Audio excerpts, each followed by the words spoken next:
The first note shouldn't have shattered her. Clara Vaughan had built an empire on ice and indifference, on calculated decisions and zero tolerance for weakness. But when the forgotten piano in the corner of her corporate Christmas gala suddenly sang a melody she'd buried 16 years ago, a song her first love had written in secret, a song that died with him, her champagne glass slipped from fingers that had never trembled in a boardroom. The man playing wasn't supposed to exist. The song wasn't supposed to survive. And the way his hands moved across those keys, finishing phrases she thought were lost forever, meant everything she'd believed about her past was a lie. If you want to see where this story goes, if you want to know how a single song can unravel 16 years of carefully constructed walls, stay until the end, and comment below with your city so I can see how far this story travels. Now, let's begin. The 73rd floor of Vaughan Industries gleamed like a declaration of war against warmth. Every surface reflected cold December light. Marble floors polished to mirrors, chrome fixtures catching the glow of a Christmas tree so geometrically perfect it might have been designed by architects rather than decorated with love. Clara Vaughan had approved every detail of the corporate holiday gala with the same ruthless efficiency she brought to quarterly earnings reports.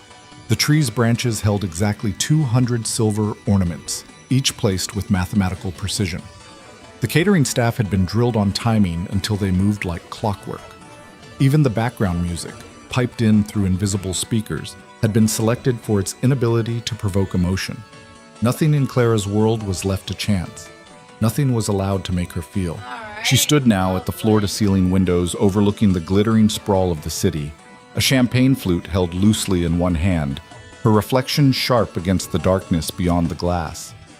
At 34, Clara Vaughan was everything the business magazine said she was: brilliant, beautiful, and utterly untouchable. Her black dress was Valentino, her posture was armor, and her expression suggested she was calculating the depreciation value of the decorations even as guests mingled around her. "You're not mingling," the voice came from behind her, smooth and possessive. Clara didn't turn. "I'm observing. There's a difference, Marcus." Marcus Sterling appeared at her elbow, his reflection joining hers in the glass. Tall, impeccably tailored, with the kind of jaw that looked chiseled for magazine covers. He was everything Clara's father approved of: old money, right connections, zero liability. Their engagement had been announced 3 months ago to unanimous approval from the board and society pages alike. It was, by all measurable standards, a perfect match. "Your father's looking for you," Marcus said, his hand settling possessively on her lower back. "Something about the Singapore deal. He wants your input before the Chens arrive." "Of course he does." Clara took a sip of champagne that tasted like expensive nothing. "Tell him I'll be there in 5 minutes." Marcus hesitated, his grip tightening slightly. "Clara, you could at least pretend to enjoy your own party." "I'm enjoying the efficiency of it. Isn't that enough?" "You know what I mean." His voice dropped, taking on the edge it got when he felt his control slipping. "People are starting to talk. The Ice Queen CEO who can't even smile at her own Christmas party. It's not a good look." Clara finally turned to face him, her expression unchanged. "I didn't build this company on good looks, Marcus. I built it on result." "You built it on your father's legacy," Marcus corrected quietly. "Let's not pretend otherwise." The words should have stung. Once they might have, but Clara had heard variations of that truth her entire life. From competitors, from business rivals, from her own father in moments of brutal honesty. She'd learned to wear it like the dress she'd chosen tonight, beautiful, expensive, and utterly impenetrable. "Then I suppose I should go preserve that legacy," she said, setting down her champagne. 5 minutes, you said?" But before Marcus could respond, a sound cut through the carefully curated atmosphere of the party. A single piano note, slightly flat, coming from the far corner of the reception hall. Clara's head snapped around. There was an old Steinway in that corner, a relic from when this floor had been the executive lounge in her grandfather's era. It had been draped with a white cloth and relegated to the status of furniture, a surface for guests to set their drinks. No one had played it in years. The thing was probably hideously out of tune. A second note followed the first, then a third. Someone was actually playing the forgotten piano. "Who the hell?" Marcus started, but Clara was already moving, cutting through clusters of executives and their overdressed spouses with the focused intensity she usually reserved for hostile takeovers. The crowd parted instinctively before her, and Clara saw him. He was nobody. That was her first thought, sharp and dismissive. Just one of the maintenance staff, she could tell from the navy blue uniform shirt, slightly rumpled, name tag catching the light. He sat at the piano bench with his back to the party, shoulders hunched in a way that suggested he was trying to make himself invisible.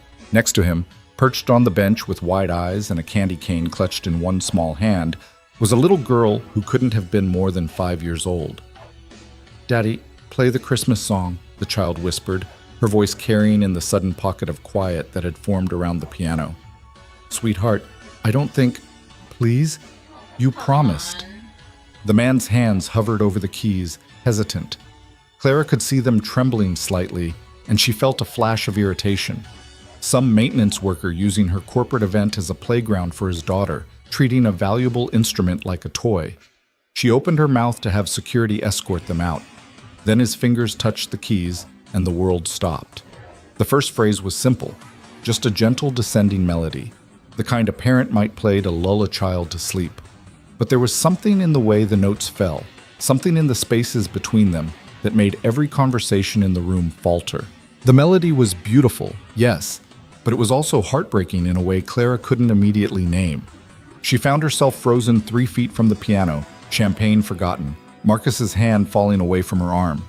The little girl leaned against her father's shoulder, eyes drifting closed, completely trusting.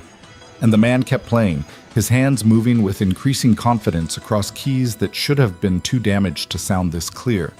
The melody built, each phrase leading naturally to the next, and Clara felt something dangerous stirring in her chest, something she'd spent 16 years ensuring stayed buried. Recognition. No, it wasn't possible. The melody shifted, moving into a bridge section that made Clara's breath catch. She knew this song. She knew every note of it, had memorized it in the stolen hours of a relationship she'd thought was love, back when she was 18 and stupid enough to believe in fairy tales. Daniel had written this for her. Daniel Chen, the brilliant composition student she'd met during her 1 semester of freedom before her father had dragged her back into the family business.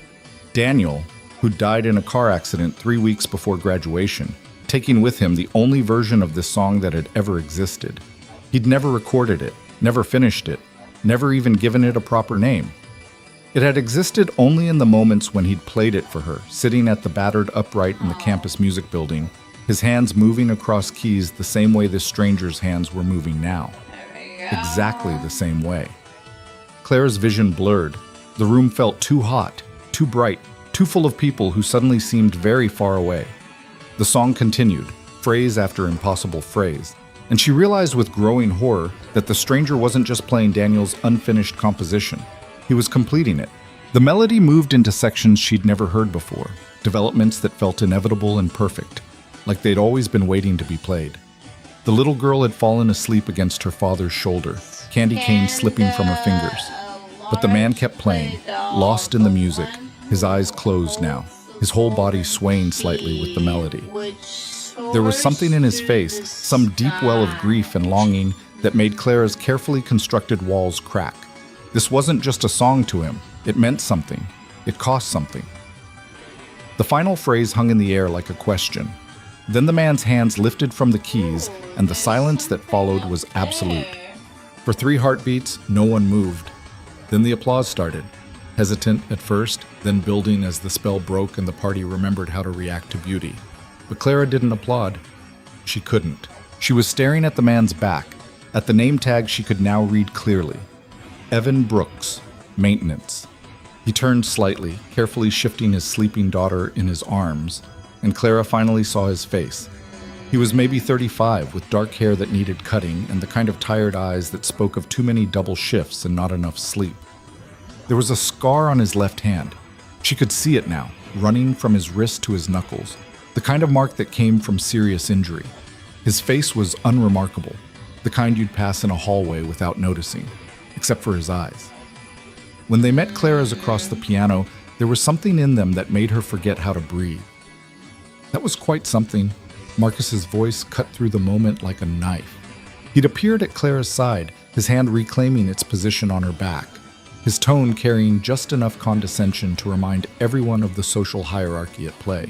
Though I have to question whether the maintenance staff should be using valuable company property for personal entertainment. The man, Evan, went very still. The little girl stirred against his shoulder but didn't wake.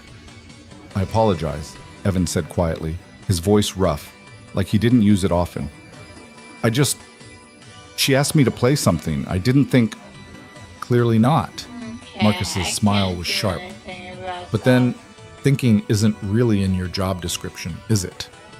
Several nearby guests laughed, the kind of polite, uncomfortable laughter that people offer when someone with power makes a joke at someone else's expense. Clara felt something ugly twist in her stomach, but she couldn't seem to make herself move, couldn't make herself speak. She was still trapped in the echo of that song, in the impossible reality of its existence. Evan's jaw tightened. He stood carefully, cradling his daughter, his movements precise and controlled. "You're right. I apologize for the disruption, Mr. Sterling. It won't happen again." "See that it doesn't." Marcus turned to Clara, his hand sliding to her waist. "Darling, your father's still waiting. We should..." "Where did you learn that song?" The words came out before Clara could stop them, sharp and demanding. Every head in the immediate vicinity turned toward her. Marcus's hand tightened warningly on her waist, but Clara ignored him, taking a step toward Evan. "The song you just played, where did you learn it?" Evan's expression shuddered completely. "I don't know what you mean." "Don't lie to me." Clara's voice had taken on the edge she used in boardrooms, the tone that made executives twice her age scramble to comply. "That melody, that specific composition, where did you learn it?" "Clara," Marcus's voice carried a warning. "This is hardly the time. I wrote it," Evan said quietly. His eyes met Clara's again, and this time there was something defiant in them, something that refused to back down despite the obvious power imbalance. "I wrote it a long time ago, for someone who didn't know I existed." The air went out of Clara's lungs. "That's impossible," she whispered. "Daniel wrote that song. Daniel Chen, he..." "Finished it, maybe." Evan's voice was steady now, despite the way his daughter had started to stir against his shoulder. "But he didn't write it. I did. He took credit for it, and I let him, because I was nobody, and he was somebody, and that's how the world works." "That's absurd," Marcus cut in, his voice hard. "Clara's fiancé died 16 years ago. He was a brilliant composer. And you expect us to believe that some maintenance worker..." "I wasn't always maintenance," Evan said. And there was something broken in his voice now, something that made Clara's chest ache. "But yeah, you're right. I'm nobody. I shouldn't have played it. I definitely shouldn't have said anything. My apologies, Ms. Vaughn." He turned to leave, but Clara's hand shot out, catching his arm. The contact was electric, sending a jolt through her that had nothing to do with static, and everything to do with the way his eyes widened, the way his breath caught. "Wait," she said. "I need to know." "Clara, let him go." Marcus's voice had turned cold. "You're making a scene." She was. Clara could feel the eyes on her, could sense the whispered conversation starting around the edges of the crowd. The Ice Queen CEO publicly confronting maintenance staff. The headlines practically wrote themselves, but she couldn't let go. Not yet. Not when the song that had haunted her for 16 years was suddenly real again, suddenly here in the form of this impossible stranger. "Ms. Vaughn," Evan's voice was gentle now, almost pitying. "Please, my daughter's asleep. I need to get her home. And you need to get back to your party, your world." This was a mistake. He pulled free from her grip with surprising gentleness, adjusted his daughter in his arms, and walked away. Clara watched him go, watched him navigate through the crowd that parted for him with the same instinctive deference they'd shown her, but for entirely different reasons. They moved for her because she was powerful. They moved for him because he was invisible. "Well," Marcus said, his voice tight with barely controlled anger. "That was certainly dramatic." Clara turned to find him watching her with eyes that had gone cold and calculating. Around them, the party was trying to resume its previous rhythm, but there was a new current of gossip running beneath the surface. She could feel it, could see it in the sidelong glances and quickly averted eyes. "I need to know where he learned that song," Clara said, her voice steadier than she felt. "Why?" Marcus's hand on her waist had become almost painful. "What does it matter? Some maintenance worker claiming he wrote your dead boyfriend's composition? It's absurd, Clara. More than that, it's pathetic. He's obviously lying to get attention or money, or he wasn't lying." The words came out flat, certain. Clara didn't know how she knew, but she did. There had been something in Evan's eyes, something in the way he'd played those notes. Grief. Loss. The kind of pain you couldn't fake. "You can't be serious," Marcus stepped in front of her, forcing her to meet his eyes. "Clara, think about what you're saying. Think about what this looks like. You're going to throw away your reputation, your credibility, because some janitor played a song? He's not a janitor. He's maintenance, and he's nobody." Marcus's voice rose sharply, then immediately dropped as he remembered where they were. When he spoke again, his words were carefully controlled, each one precisely placed. "He's nobody, Clara. And you're Clara Vaughn. You don't chase after maintenance workers at your own corporate events. You don't make scenes, and you certainly don't publicly question whether your dead fiancé might have plagiarized his work. Daniel wasn't my fiancé. We dated for 3 months 16 years ago. Long enough for him to write you a song. Long enough for you to spend the next decade and a half comparing every man to a ghost." Marcus's eyes were hard now. "I've been patient with that, Clara. I've understood. But this is too far." Clara opened her mouth to respond, but her father's voice cut across the tension. "Clara, a word." Richard Vaughn materialized beside them, his expression carved from granite. At 67, he was still formidable. Tall, silver-haired, with eyes that could reduce board members to stammering apologies. He'd built Vaughn Industries from his father's mid-sized manufacturing company into a global industrial empire. And he'd done it, Clara knew, by never allowing emotion to cloud his judgment. "Father, not here." Richard's hand closed on her elbow, his grip firm. "Marcus, entertain the Chens. Clara and I need to discuss something in private." It wasn't a request. Marcus's jaw tightened, but he nodded, releasing Clara's waist with obvious reluctance. "Of course, sir. Clara will continue this conversation later." Richard guided Clara through the party with the same efficient determination he brought to everything, navigating around clusters of guests with barely a pause for polite acknowledgments. They ended up in Clara's private office, a glass-walled space at the far end of the floor, overlooking the city. The moment the door closed behind them, Richard released her arm and turned to face her with an expression that could freeze steel. "What the hell was that?" Clara had been expecting anger. She wasn't prepared for the ice in his voice, the barely controlled fury that suggested she'd crossed a line she hadn't even known existed. "A maintenance worker played a piano at my party," she said carefully. "I asked him where he learned the song, that's all." "That's all?" Richard's laugh was sharp. "That's all," she says. "Clara, do you have any idea what you just did? In front of 3 board members, 2 major investors, and half the city's business press? I asked a question. You made a spectacle."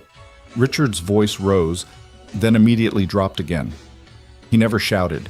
That would be undignified. But his words could cut deeper than any raised voice. "You publicly challenged the legacy of Daniel Chen, son of our most important business partner in Asia. You suggested that some nobody with a piano might have written the work we've credited to Daniel for the past 16 years. Do you understand the implications of that?" Clara felt something cold settle in her stomach. "The Chens are in this building right now, yes. Attending your party, preparing to sign a deal worth $200 million. A deal that depends on good faith, on trust, on the relationship between our families." Richard moved to the window, his silhouette sharp against the city lights. "A relationship that you just jeopardized because you heard a song and decided to chase after the janitor who played it. He said he wrote it, Father. Daniel's song, the one we all thought. I don't care if he said he wrote the complete works of Shakespeare." Richard turned, and Clara saw something in his eyes she'd rarely seen before. Genuine fear. "Clara, listen to me. The Chens lost their son 16 years ago. Losing Daniel nearly destroyed that family. The only thing that gave them comfort was his music, his legacy as a brilliant composer. We've honored that legacy.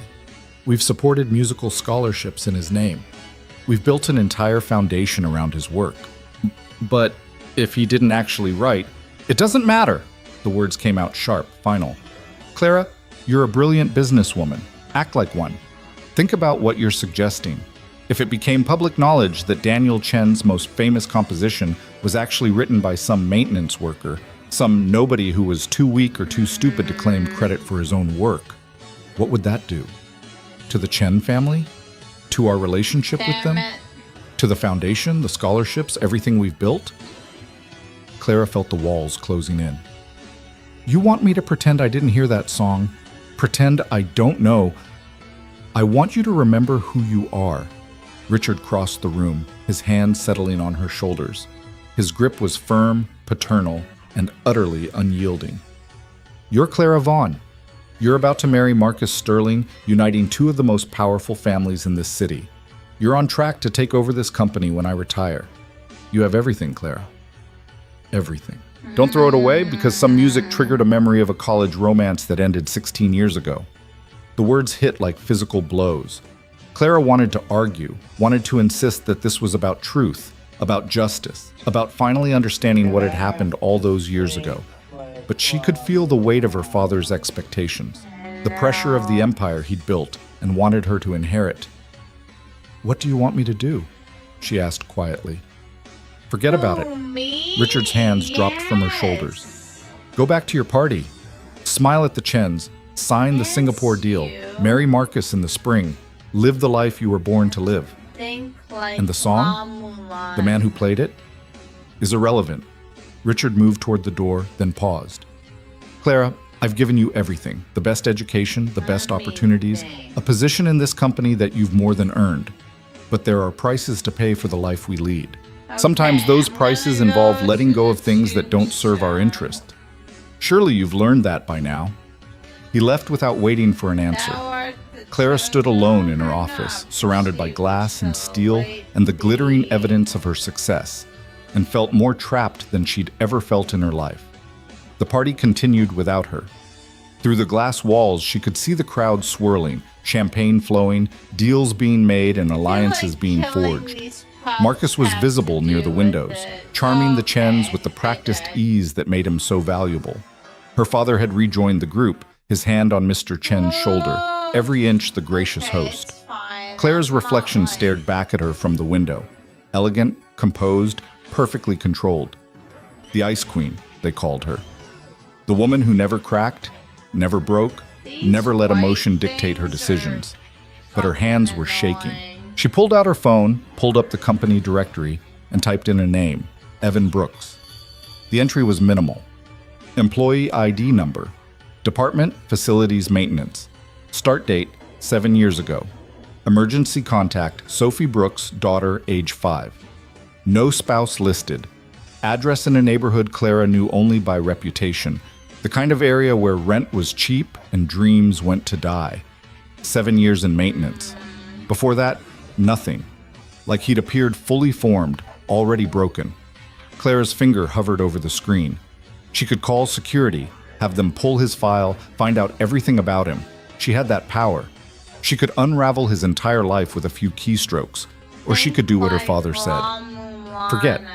Move on. Preserve the carefully constructed fiction that allowed everyone to sleep at night. The song played in her memory, note for impossible note. Daniel's song. Except it wasn't Daniel's, was it? It was Evan's. Had always been Evan's. And somehow she'd loved a lie for 16 years.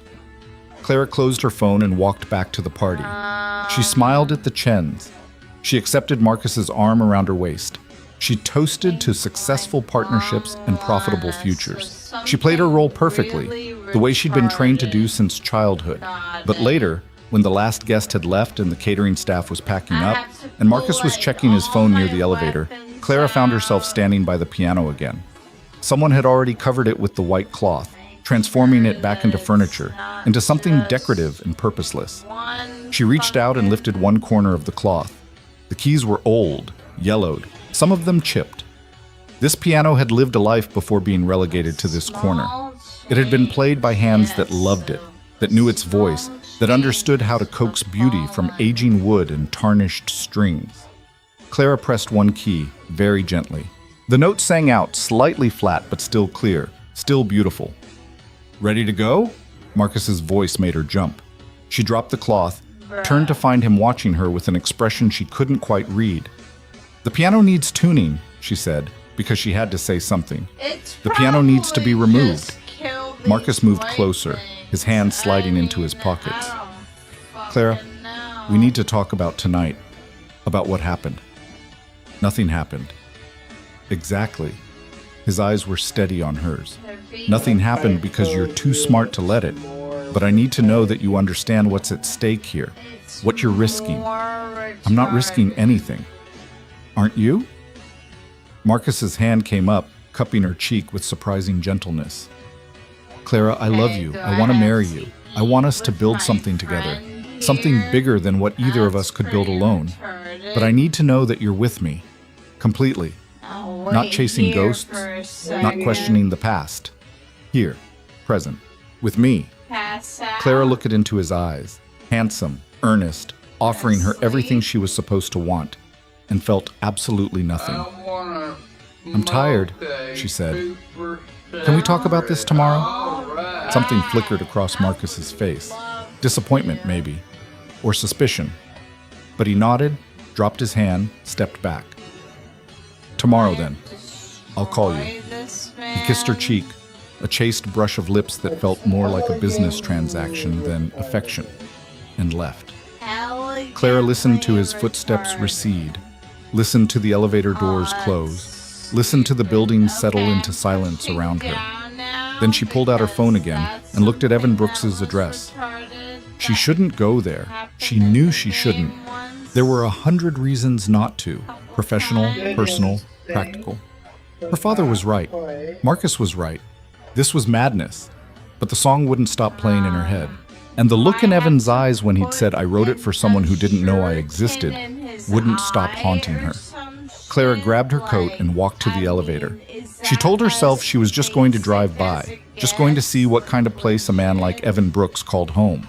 She told herself she wouldn't stop, wouldn't knock, wouldn't demand answers to questions she had no right to ask. She told herself a lot of things during the 30-minute drive across the city, from glass towers to crumbling apartment buildings, from the world she knew to a world she'd never had to acknowledge. But when she pulled up outside the address listed in Evan's file, a 4-story walk-up with peeling paint and broken porch lights, Clara knew she was lying to herself. She was going to knock on that door. She was going to demand answers, and nothing, not her father's warnings, not Marcus's expectations, not the empire waiting for her to step into its throne, was going to stop her. Clara got out of the car and walked toward the building, her heels clicking on cracked pavement, her breath misting in the cold December air. Somewhere above her, a window glowed with warm light. Somewhere in this building, Evan Brooks was probably reading his daughter a bedtime story, completely unaware that the woman whose life he'd just destroyed was about to knock on his door.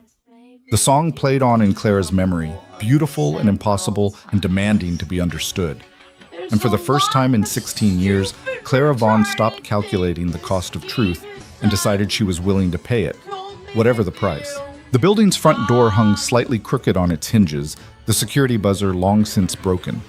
Clara pushed through into a narrow hallway that smelled of old cooking and cheap cleaning products, scents so foreign to her sterilized world that they felt almost aggressive. The fluorescent light overhead flickered with a rhythm that suggested it had been dying for months, maybe years, and no one had bothered to replace it. She climbed 3 flights of stairs, her Louboutins clicking against linoleum that had probably been installed in the 70s and never updated. Each floor revealed the same weary landscape. Doors with peeling paint, numbers hanging crooked, the distant sound of television shows and arguments and lives being lived in spaces too small to contain them. Apartment 3C. The door was different from the others, she noticed. Newer. Someone had replaced it recently, though the frame around it was still the same scarred wood as everything else. There was a small wreath hanging from a nail, handmade, constructed from pipe cleaners and construction paper, with Merry Christmas spelled out in uneven letters decorated with too much glitter. Clara raised her hand to knock, then froze. What was she doing? What possible explanation could she give for showing up at a maintenance worker's apartment at 11 o'clock on Christmas Eve? What right did she have to demand answers, to insert herself into this man's life just because a song had triggered memories she'd thought were buried? But her knuckles hit the door anyway, 3 sharp raps that seemed to echo through the entire building. Footsteps. Heavy. Hesitant. Then Evan's voice muffled through the door.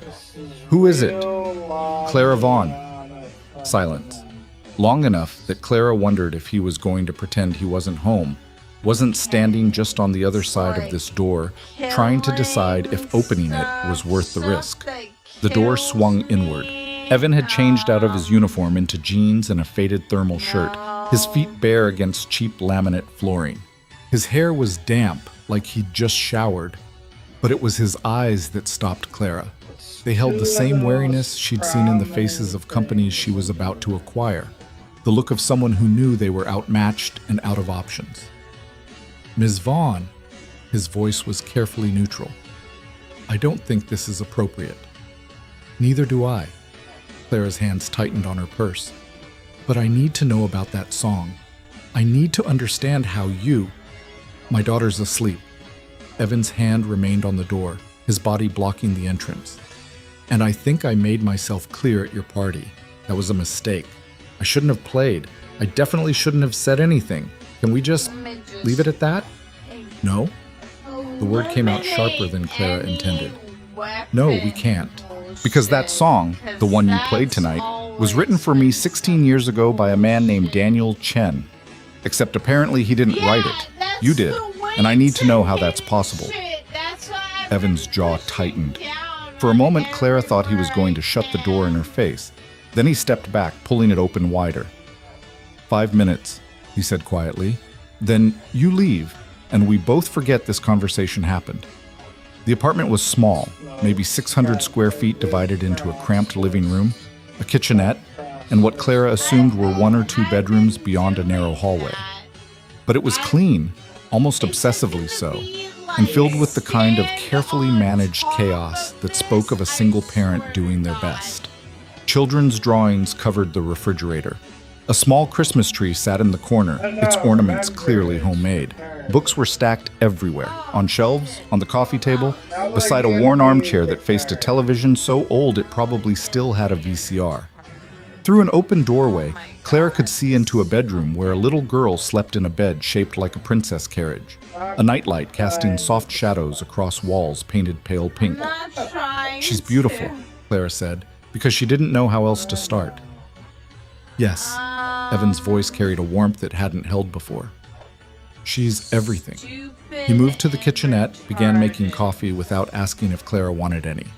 His movements were efficient, practiced, the routine of someone who'd done this 1,000 times. Clara remained standing in the middle of the living room, suddenly aware of how out of place she was. Her designer dress, her expensive jewelry, her entire existence a jarring contrast to this world of second-hand furniture and carefully counted pennies. "I went to Juilliard," Evan said finally, his back still to her. "Full scholarship, piano performance. I was good. Not great, but good enough that people noticed. Good enough that I thought I might actually make something of myself." Clara sat down slowly in the armchair, her eyes never leaving Evan's back. "Daniel Chen was in my composition class. Brilliant guy, talented family, all the right connections. We weren't friends exactly, but we ran in the same circles. Both piano students, both trying to figure out who we were going to be." Evan poured coffee into 2 mismatched mugs. He needed help with a project, a song cycle for his final composition portfolio. I was between jobs, needed the money, so I agreed to help him with the piano arrangements. He turned, holding out one of the mugs. Clara took it, her fingers brushing his for just a moment. The contact sent a jolt through her that she immediately tried to ignore. "I started writing in my spare time," Evan continued, settling onto the arm of the couch, his own mug cradled in both hands. "Nothing serious, just melodies that wouldn't leave me alone. There was this girl I'd see sometimes in the library. She was always there late, always studying, always looking like the weight of the world was on her shoulders. I never talked to her, never even knew her name. But I'd watch her sometimes, and I'd think about what kind of music would match her. Something beautiful but sad. Something that understood what it meant to be lonely even when you were surrounded by people. Claire's throat tightened. That was me. I was at Juilliard for one semester before my father pulled me out, put me to work in the company. I spent every free hour in that library trying to pretend I wasn't losing everything I'd wanted. I know that now. Evan's smile was sad. But at the time, you were just this beautiful, untouchable girl who lived in a different world. And I was nobody. So I wrote you a song instead of talking to you. It seemed safer. He took a sip of coffee, his eyes distant with memory. Daniel heard me playing it one day, asked what it was. I told him it was just something I was working on, nothing important.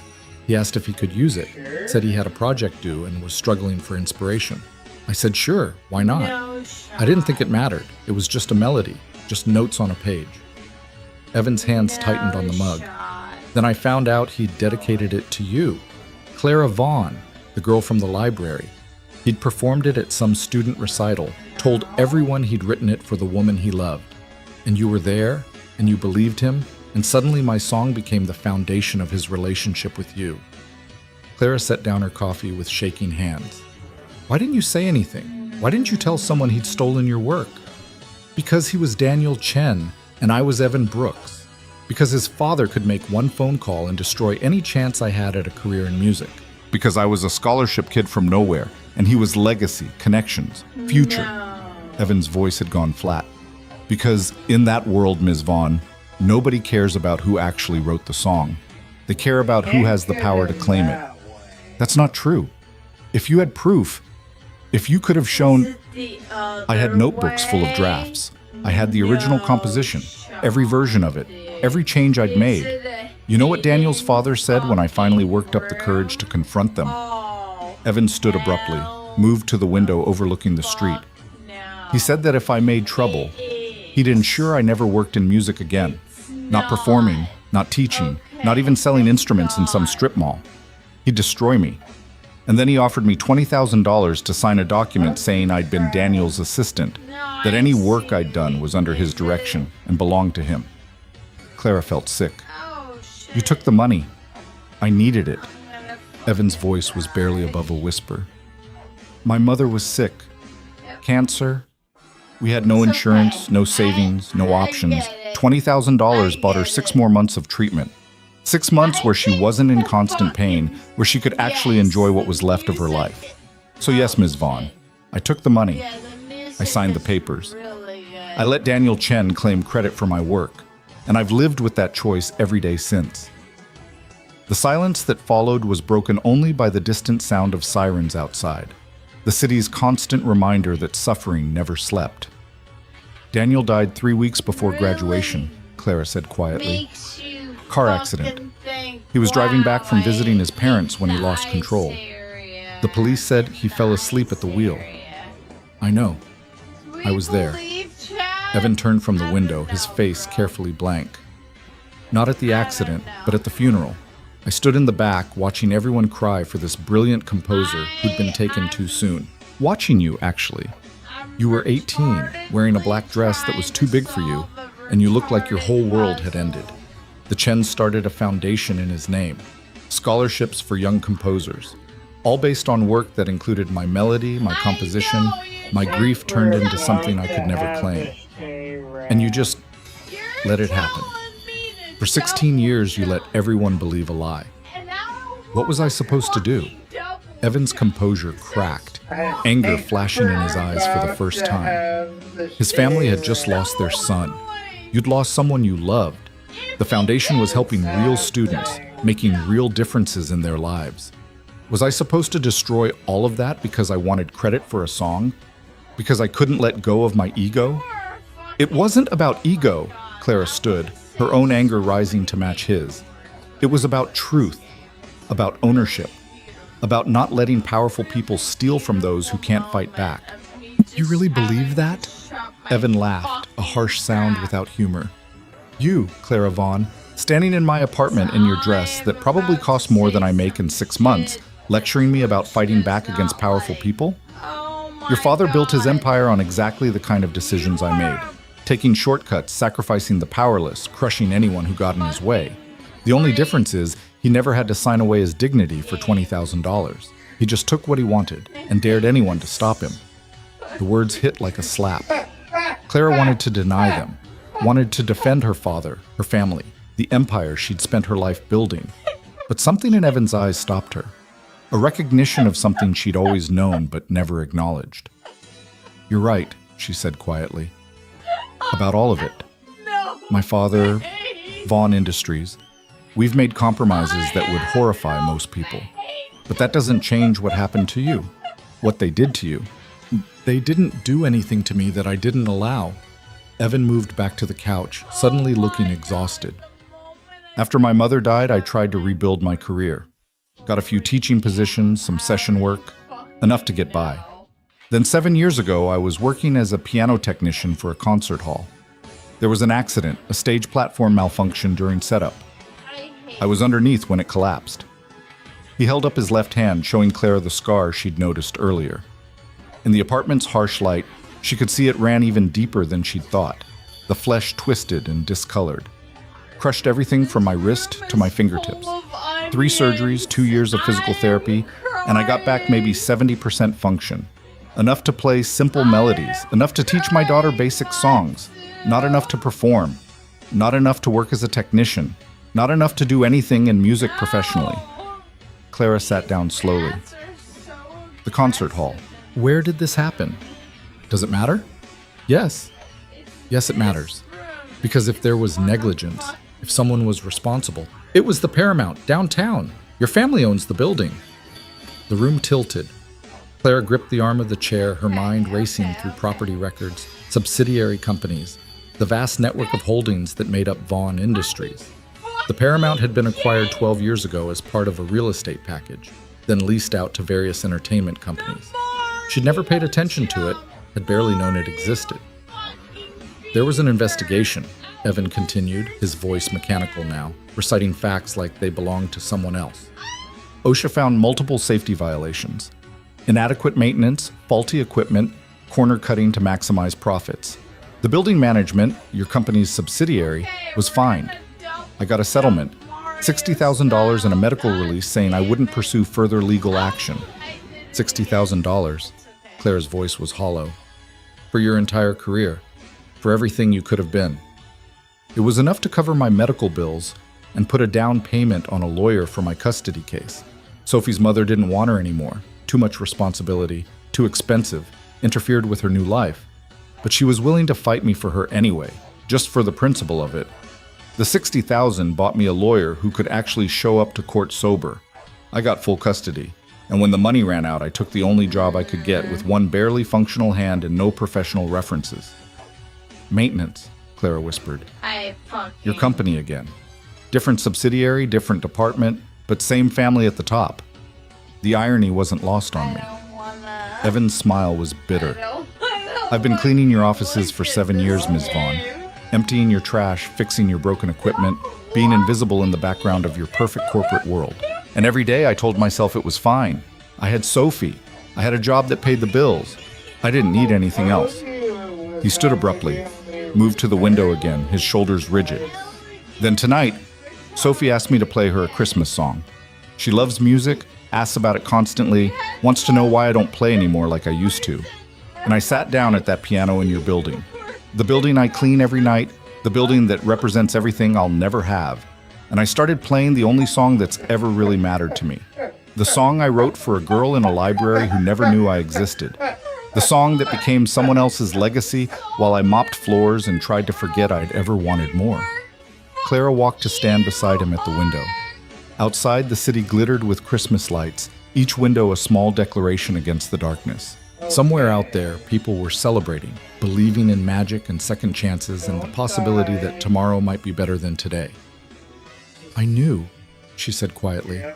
"The moment you started playing, somewhere inside I knew it wasn't Daniel's song. The phrasing was different, the emotional weight of it. Daniel was brilliant, but he was never broken like that. He never understood what it meant to want something so badly it hurt to breathe. But you do. That song, it's full of that pain, that longing. Evan's reflection in the window showed eyes that had gone very bright. What was that? You loved him. I loved the idea of him, the romance of it. The talented composer who wrote me a song, who saw me as something more than just Richard Vaughn's disappointing daughter. But I was 18 and I was desperate for someone to choose me for myself rather than for what I represented. When he died, I turned that relationship into something more than it ever was. A perfect love story cut tragically short. Clara's laugh was hollow. I've spent 16 years comparing every man to a memory that was never real to begin with. And everyone let me, because it was easier than admitting the truth. What truth? That Daniel Chen was a thief. That my father knew it and didn't care because the Chen family was too valuable to alienate. That I built an entire romantic mythology around a song that was stolen from someone who actually understood what I was feeling. Clara turned to face him directly. You saw me, Evan, in that library all those years ago. You saw the loneliness, the weight, the feeling of being trapped in a life I never chose. And you wrote me a song about it. Not Daniel. You. Evan's hand came up slowly, his scarred fingers hovering near her face, but not quite touching. I was invisible to you. I was invisible to everyone. And maybe that was safer. Because if you'd actually seen me, if you'd actually known me, you would have realized I had nothing to offer. No family connections, no money, no future that could possibly match yours. The song was the best of me, the only thing worth giving you, and I couldn't even keep that. You kept it tonight. Clara's voice was barely a whisper. You played it. You finished it. After 16 years, after everything that's happened, you still remembered every note. I never forgot. His hand dropped. That's the thing about writing something from your soul, Ms. Vaughn. It doesn't matter if someone else claims it. It doesn't matter if the world forgets you made it. It's still yours. It lives in you. And every time I hear it, every time I think about it, I'm back in that practice room at Juilliard watching you through the window, trying to find notes that could somehow express what I didn't have words for. A sound from the bedroom made them both turn. Sophie appeared in the doorway, clutching a stuffed rabbit, her eyes squinting against the light. Daddy? Who's the pretty lady? Evan immediately moved to his daughter, scooping her up with practiced ease, despite the limits of his damaged hand. Just someone from work, sweetheart. Go back to sleep. Did she like your song? Sophie's head rested against his shoulder, her words slightly slurred with exhaustion. Everyone always likes your songs. Not everyone, Bug. Not the people who matter. Sophie pulled back to look at her father with the devastating clarity only children possess. I matter, and I like them. So there. Despite everything, Clara found herself smiling. She's right, you know. That's pretty irrefutable logic. Sophie, this is Ms. Vaughn. Ms. Vaughn, my daughter Sophie. The little girl studied Clara with open curiosity. You're really pretty, and you smell nice, like flowers. Thank you. You're very pretty too, and I like your rabbit. His name is Mr. Floppington. He's very brave. Sophie yawned hugely. Are you Daddy's friend? The question hung in the air, weighted with more complexity than a 5-year-old could possibly understand. Clara looked at Evan, saw the wariness in his eyes, the way he held his daughter like she was the only thing keeping him grounded. I'm trying to be, Clara said finally. If your daddy will let me.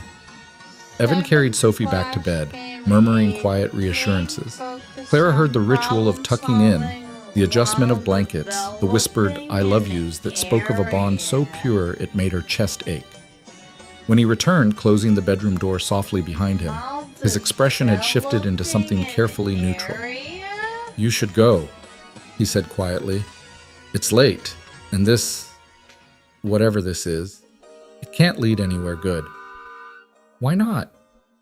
Because you're Clara Vaughn, and I'm the guy who empties your trash cans. Because your father would destroy me, destroy both of us, if he thought for a second that you were considering anything beyond this moment. Because I have a daughter who depends on me, who needs stability and security, and I can't risk my job, my custody, my entire life just because you're feeling guilty about a song. Is that what you think this is? Guilt? Evan moved closer, and Clara could see the exhaustion in every line of his face. What else could it be? You heard a melody that reminded you of your dead boyfriend, found out the story wasn't what you thought, and now you're trying to... what? Make amends? Set the record straight? Ease your conscience? I'm trying to understand what I threw away. The words came out raw, unplanned. I'm trying to understand how I spent 16 years mourning the wrong person, building my entire emotional life around a lie while the truth was cleaning my office floors. I'm trying to understand how the universe could be cruel enough to put you in my building, in my world, for 7 years, and I never saw you, never knew you existed. Maybe you weren't supposed to see me. Maybe some people are meant to stay invisible. Stop saying that. Clara closed the distance between them, her hands coming up to grip his arms. Stop acting like you deserve to be erased. You wrote a song that's haunted me for 16 years. You created something beautiful enough to build a foundation on, to inspire scholarships, to touch people's lives. And then you lost everything, your career, your health, your ability to create, because my family's company valued profit over safety. You don't get to be invisible anymore, Evan. Not to me. His hands came up to cover hers, and Clara felt the twisted scar tissue beneath her fingers, the permanent reminder of what he'd sacrificed. What are you asking me, Clara? His voice was raw. What do you want from this conversation? Because if you're here looking for absolution, I can't give you that. Your family's sins aren't yours to carry. And if you're here because you're trying to find some way to fix what happened, to make it right somehow, you can't. It's done. It's been done for 7 years, for 16 years, and no amount of late-night conversations is going to change that. I want the truth. Clara's grip tightened. I want to know what really happened, all of it. The song, the settlement, everything. And then I want to figure out how to make sure it never happens to anyone else. Evan pulled away, creating distance between them. You can't fix this, Clara. You can't wave your Vaughn Industries magic wand and make everything better. The world doesn't work that way, not for people like me. Then tell me how it does work. Help me understand. He laughed, a sound full of broken edges. You really want to understand? Fine. After the accident, when I couldn't play anymore, I had nothing. No career, no prospects, no way to support my daughter. Your company's settlement included a clause, standard in these situations apparently. In exchange for the money, I agreed not to pursue further legal action and not to speak publicly about the accident or its circumstances. Essentially, I sold my right to tell the truth. And the beautiful irony is that I'd already done that once before, with Daniel and the song. I seemed to make a habit of signing away pieces of myself for just enough money to survive. Clara felt something cold and terrible settling in her stomach. The non-disclosure agreement. That's why you never said anything about the safety violations, why the story never became public. Your lawyers were very thorough, very efficient, very good at their jobs. Evan's voice had gone flat again. And I signed because I had a 2-year-old daughter and no other options. Because $60,000 was more money than I'd ever seen, and it meant I could fight for custody without losing everything. Because sometimes survival means swallowing your pride and accepting that justice is a luxury you can't afford. I'll break it. The words came out fierce, certain. The NDA. I'll have our legal department void it, claim it was signed under duress, find some loophole. You'll be free to tell your story, And then what? Evan cut her off, his eyes blazing. I go public with the fact that Vaughn Industries prioritized profits over safety, that their negligence destroyed my career. What do you think happens next, Clara? You think the company just accepts that? You think your father sits back and lets his reputation get dragged through the mud by a former maintenance worker with an axe to grind? He doesn't control me, doesn't he? Evan moved back to the window, his shoulders rigid. You showed up at my apartment at 11 o'clock on Christmas Eve because of a song. Where do you think you'll be tomorrow morning when your father calls demanding to know why you're not at the family breakfast? When Marcus wants to know why you disappeared after the party? When the board starts asking questions about your judgment? You can't save me, Clara. And trying to will only destroy us both. The truth of his words hit like a physical blow. Clara sank back into the armchair, her head in her hands, feeling the weight of her entire life pressing down on her shoulders. He was right. Of course he was right. She could challenge her father, could fight against the machine she was part of, But the cost would be everything she'd built. Her position in the company, her relationship with her family, the future she'd been groomed for since birth. But when she looked up, when she saw Evan standing at the window with defeat written in every line of his body, Clara realized something that terrified her more than any of her father's threats. She didn't care. About the company, about her reputation, about the carefully constructed life that suddenly felt like a beautiful prison. She cared about the truth. And she cared about the man who'd written her a song from the shadows and never expected anything in return. What if I don't want to be saved? Clara stood slowly. What if I'm tired of pretending that everything my family built was noble and good? What if I want to burn it all down and start over with something real? Evan turned, his expression caught between hope and fear. You don't know what you're saying. Don't I? I've spent my entire adult life building an empire I never wanted, defending decisions I knew were wrong, becoming exactly what my father trained me to be. And tonight, I heard a song that reminded me who I used to be before all of this. A girl in a library who was desperately lonely and didn't know how to ask for help. A girl who would have given anything for someone to actually see her instead of the Vaughn name. She crossed the room until she stood directly in front of him. You saw me, Evan. 16 years ago, you saw me. And you wrote me something beautiful instead of using me or dismissing me or treating me like a stepping stone to something better. You gave me the best part of yourself and asked for nothing back.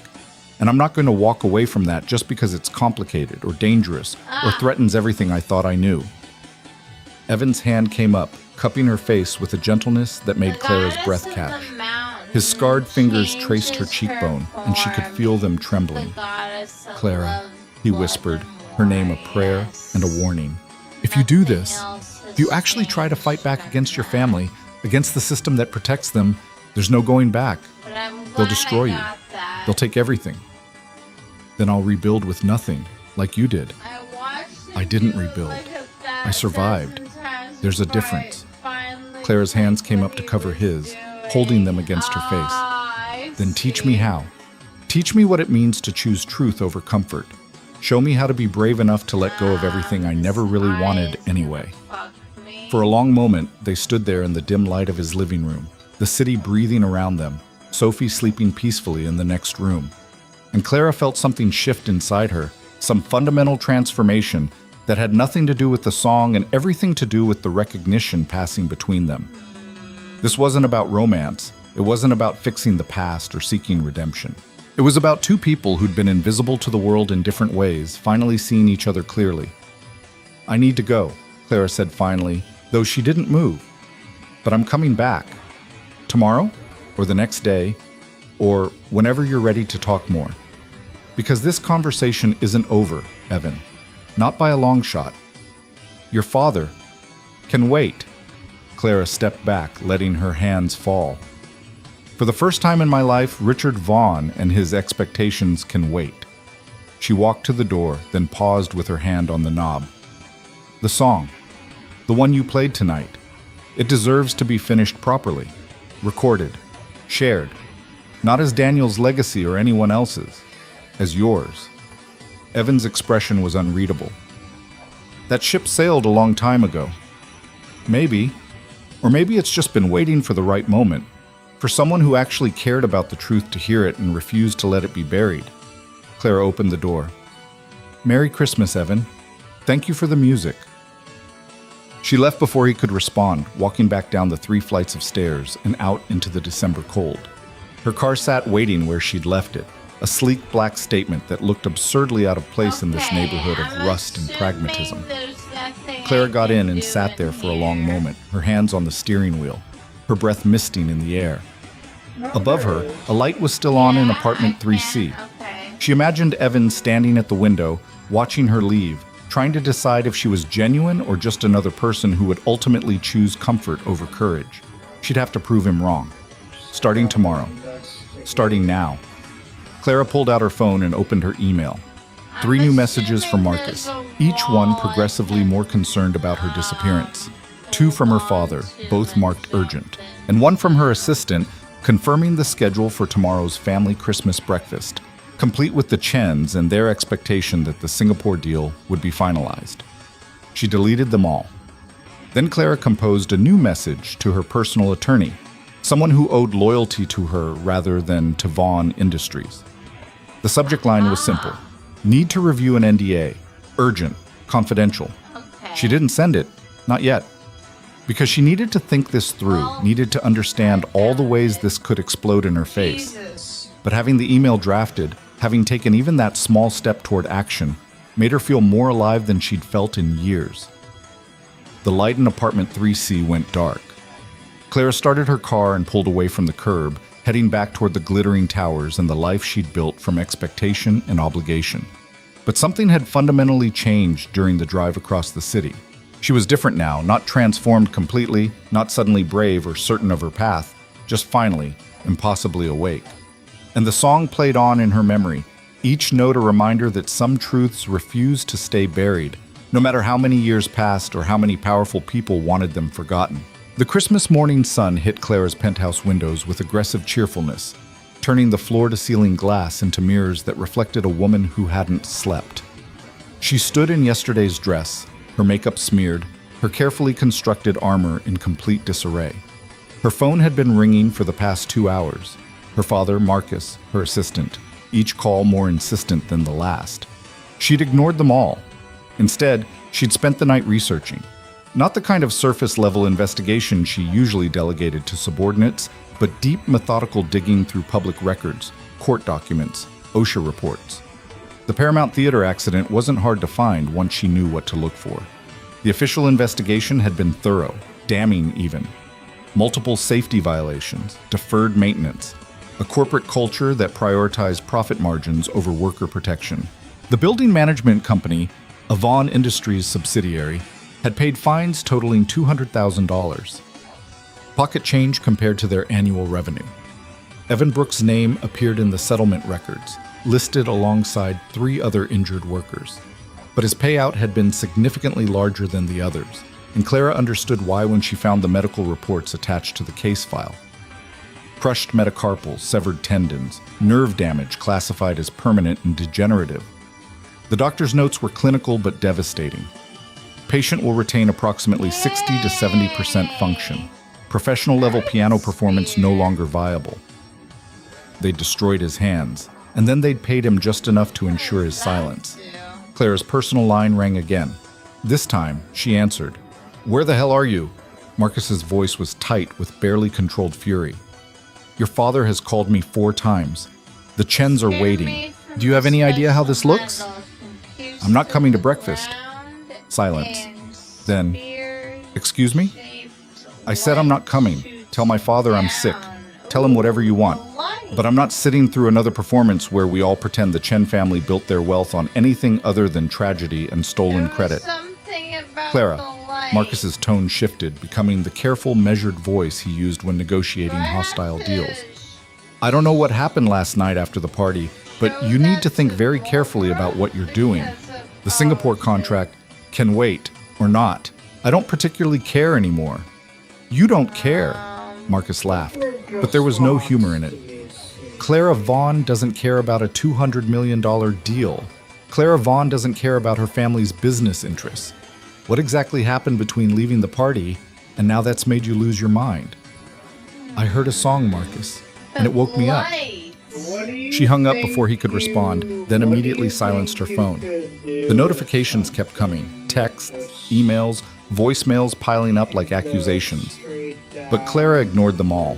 She had work to do, and for the first time in her life, it was work that actually mattered. Her personal attorney called back within an hour of receiving Clara's email. Jennifer Matthews had been Clara's legal counsel for 5 years, handling everything from contract reviews to the prenuptial agreement Marcus had insisted on. She was sharp, discreet, and expensive enough that her loyalty was assured. "The NDA you sent me," Jennifer said without preamble.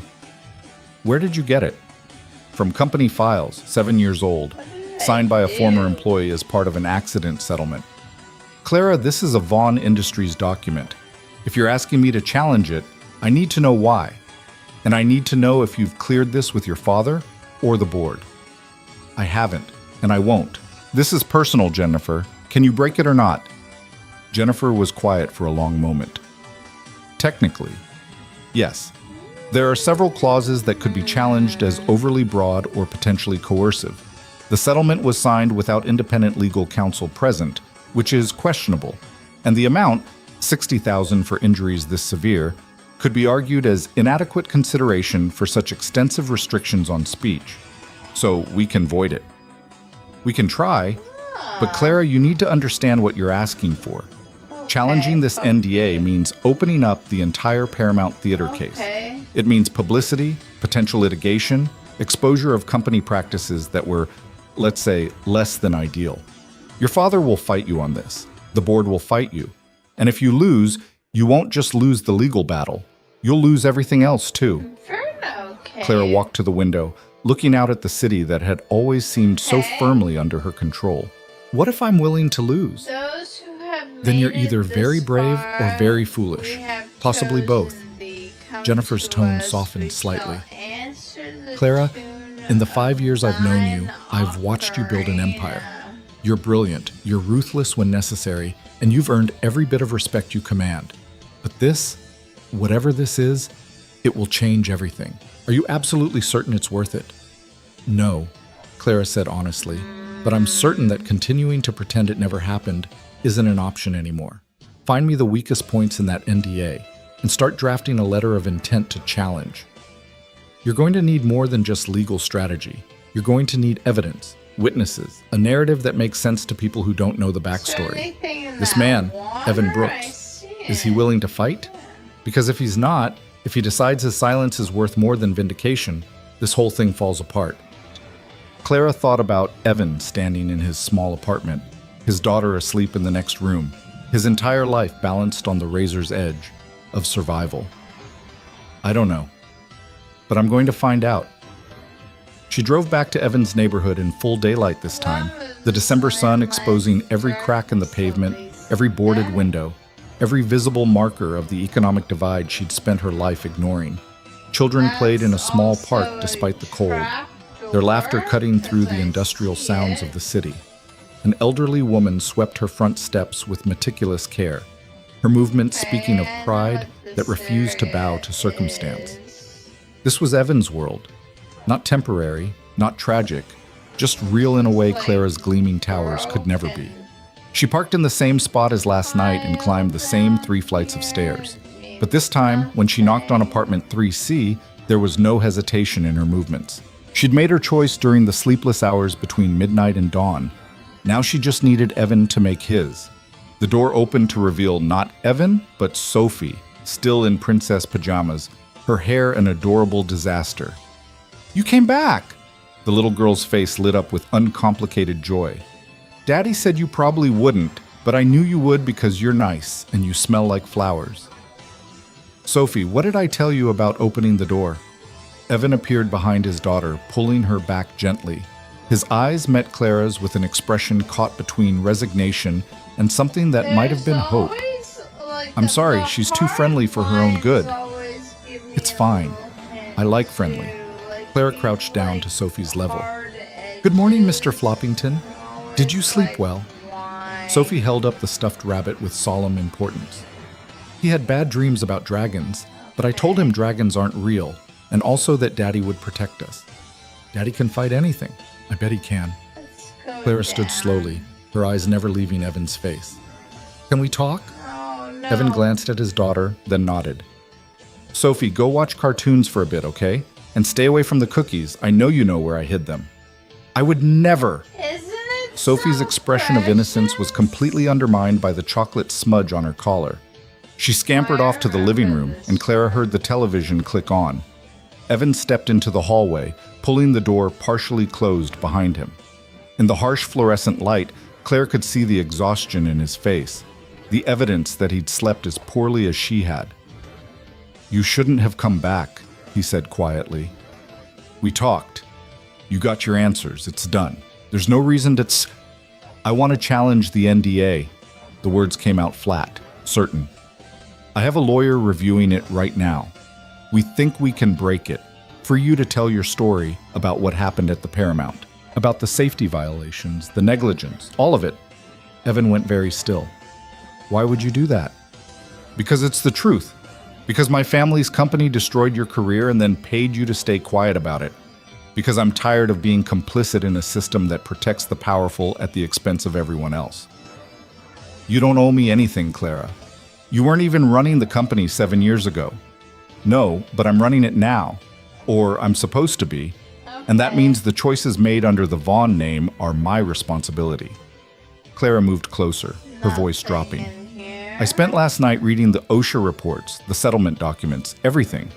Do you know how many safety violations they found? 17. 17 separate instances where my family's company chose profit over people. And you weren't the only one hurt. There were 3 other workers who settled for even less than you got. Evan's jaw tightened. I know. I was there. I watched them take their checks and sign their papers and walk away knowing they'd never work in their fields again. Tommy was a stagehand, 30 years of experience. The platform crushed his leg. He got $40,000 and a limp that never healed. Maria was a lighting technician. Concussion so severe she still gets headaches that put her out of commission for days. She got $25,000 and a medical release. We all sold our silence because we all needed to survive. And my family counted on that. They built an entire strategy around the fact that desperate people will accept whatever they're offered. Clara felt anger rising in her chest, hot and unfamiliar. But what if you didn't have to anymore? What if you could tell the truth without losing everything? There's always a cost, Clara. Always. You break that NDA, your father will come after me with everything he has. He'll destroy my custody arrangement, get me fired, blacklist me from ever working again. He'll make sure I lose Sophie. Not if I protect you. Not if I use every resource I have to make sure. You can't promise that. Evan's voice rose, then immediately dropped as he remembered his daughter in the next room.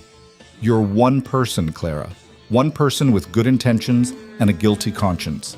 But your father is Richard Vaughn. He's built an empire on crushing people who get in his way, and he won't hesitate to crush me too, especially if it means teaching you a lesson about loyalty. Clara reached out, her hand closing on his arm. Then we fight him together. You, me, Jennifer, my lawyer. We build a case so airtight he can't touch you without exposing himself.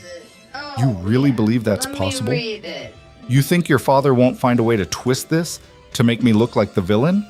Disgruntled employee seeking attention, maintenance worker with delusions of grandeur, failed pianist trying to blame his problems on someone else. Evan pulled away from her grip.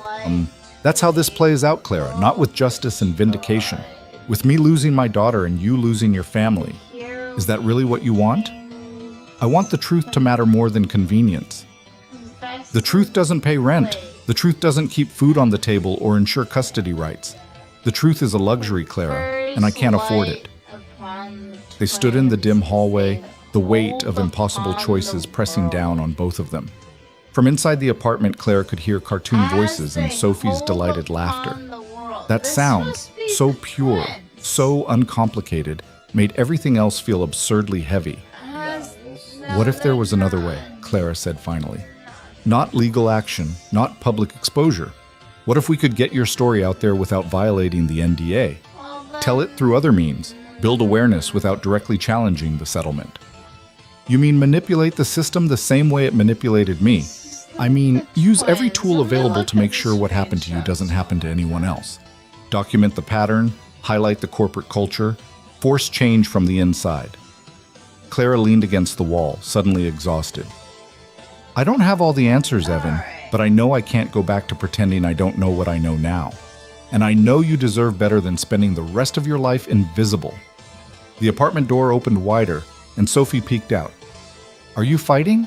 Because fighting is not nice, and also Mr. Floppington says you should have cookies and talk about it. Despite everything, Evan smiled. Mr. Floppington is very wise. Come on, both of you. If we're going to discuss destroying my life, we might as well do it with chocolate chips. The apartment seemed smaller in daylight, the careful management of limited space more obvious. But it was also warmer than Clara's penthouse had ever been, filled with the evidence of lives being lived rather than curated. Sophie's artwork covered every available surface. Books spilled from shelves in a way that suggested they were read rather than displayed. The kitchen smelled like coffee and cinnamon, and there was a half-finished puzzle on the coffee table that looked genuinely challenging. Sophie distributed cookies with the seriousness of a diplomat negotiating peace treaties. 3 each. That's fair. Also, you have to sit on the floor because all the good sitting spots are taken. Clara found herself on the floor next to the puzzle, a chocolate chip cookie in hand, watching Evan settle cross-legged across from her while Sophie climbed into his lap with the ease of long practice. "So," Evan said, breaking his cookie in half and offering part to his daughter. "You want to take down Vaughn Industries from the inside. That's ambitious. Not take down. Reform. Make it into something that actually values people over profit margins. Your father will never allow that. The board will never allow that. You'd be fighting an entire system designed to resist exactly the kind of change you're talking about. Maybe. Or maybe the system only seems invincible because no one's challenged it properly." Clara took a bite of her cookie, surprised to find it was homemade and delicious. "My father built Vaughn Industries on a foundation of calculated risk and ruthless efficiency. But he's also 67 years old and starting to think about legacy. What if I could convince him that true legacy means more than just quarterly earnings?" Evan laughed, but there was sadness in it. "You're talking about changing a man who's spent his entire life believing that power justifies any means necessary. That's not going to happen because his daughter suddenly developed a conscience. It might if his daughter suddenly became a liability he couldn't afford." Clara set down her cookie, her mind already working through strategies. "My father values control above everything else, but control requires predictability. What if I became unpredictable? What if I started making decisions that forced him to choose between protecting the company's reputation and maintaining his grip on power?" "That's dangerous, Clara. You're talking about going to war with your own family." "I'm talking about using the skills he taught me against the system he created. He made me into exactly what Vaughn Industries needed. Someone smart enough to see all the angles, ruthless enough to exploit them, and ambitious enough to always want more. But he forgot to account for the possibility that I might want more than he was willing to give me." Sophie had been listening with the selective attention children bring to adult conversations, clearly understanding more than they pretended. "Are you going to be friends with Daddy or not? Because I think you should. He needs friends who aren't just me and Mr. Floppington." Evan's expression softened. "Bug, this is complicated adult stuff. I'm 5 3/4.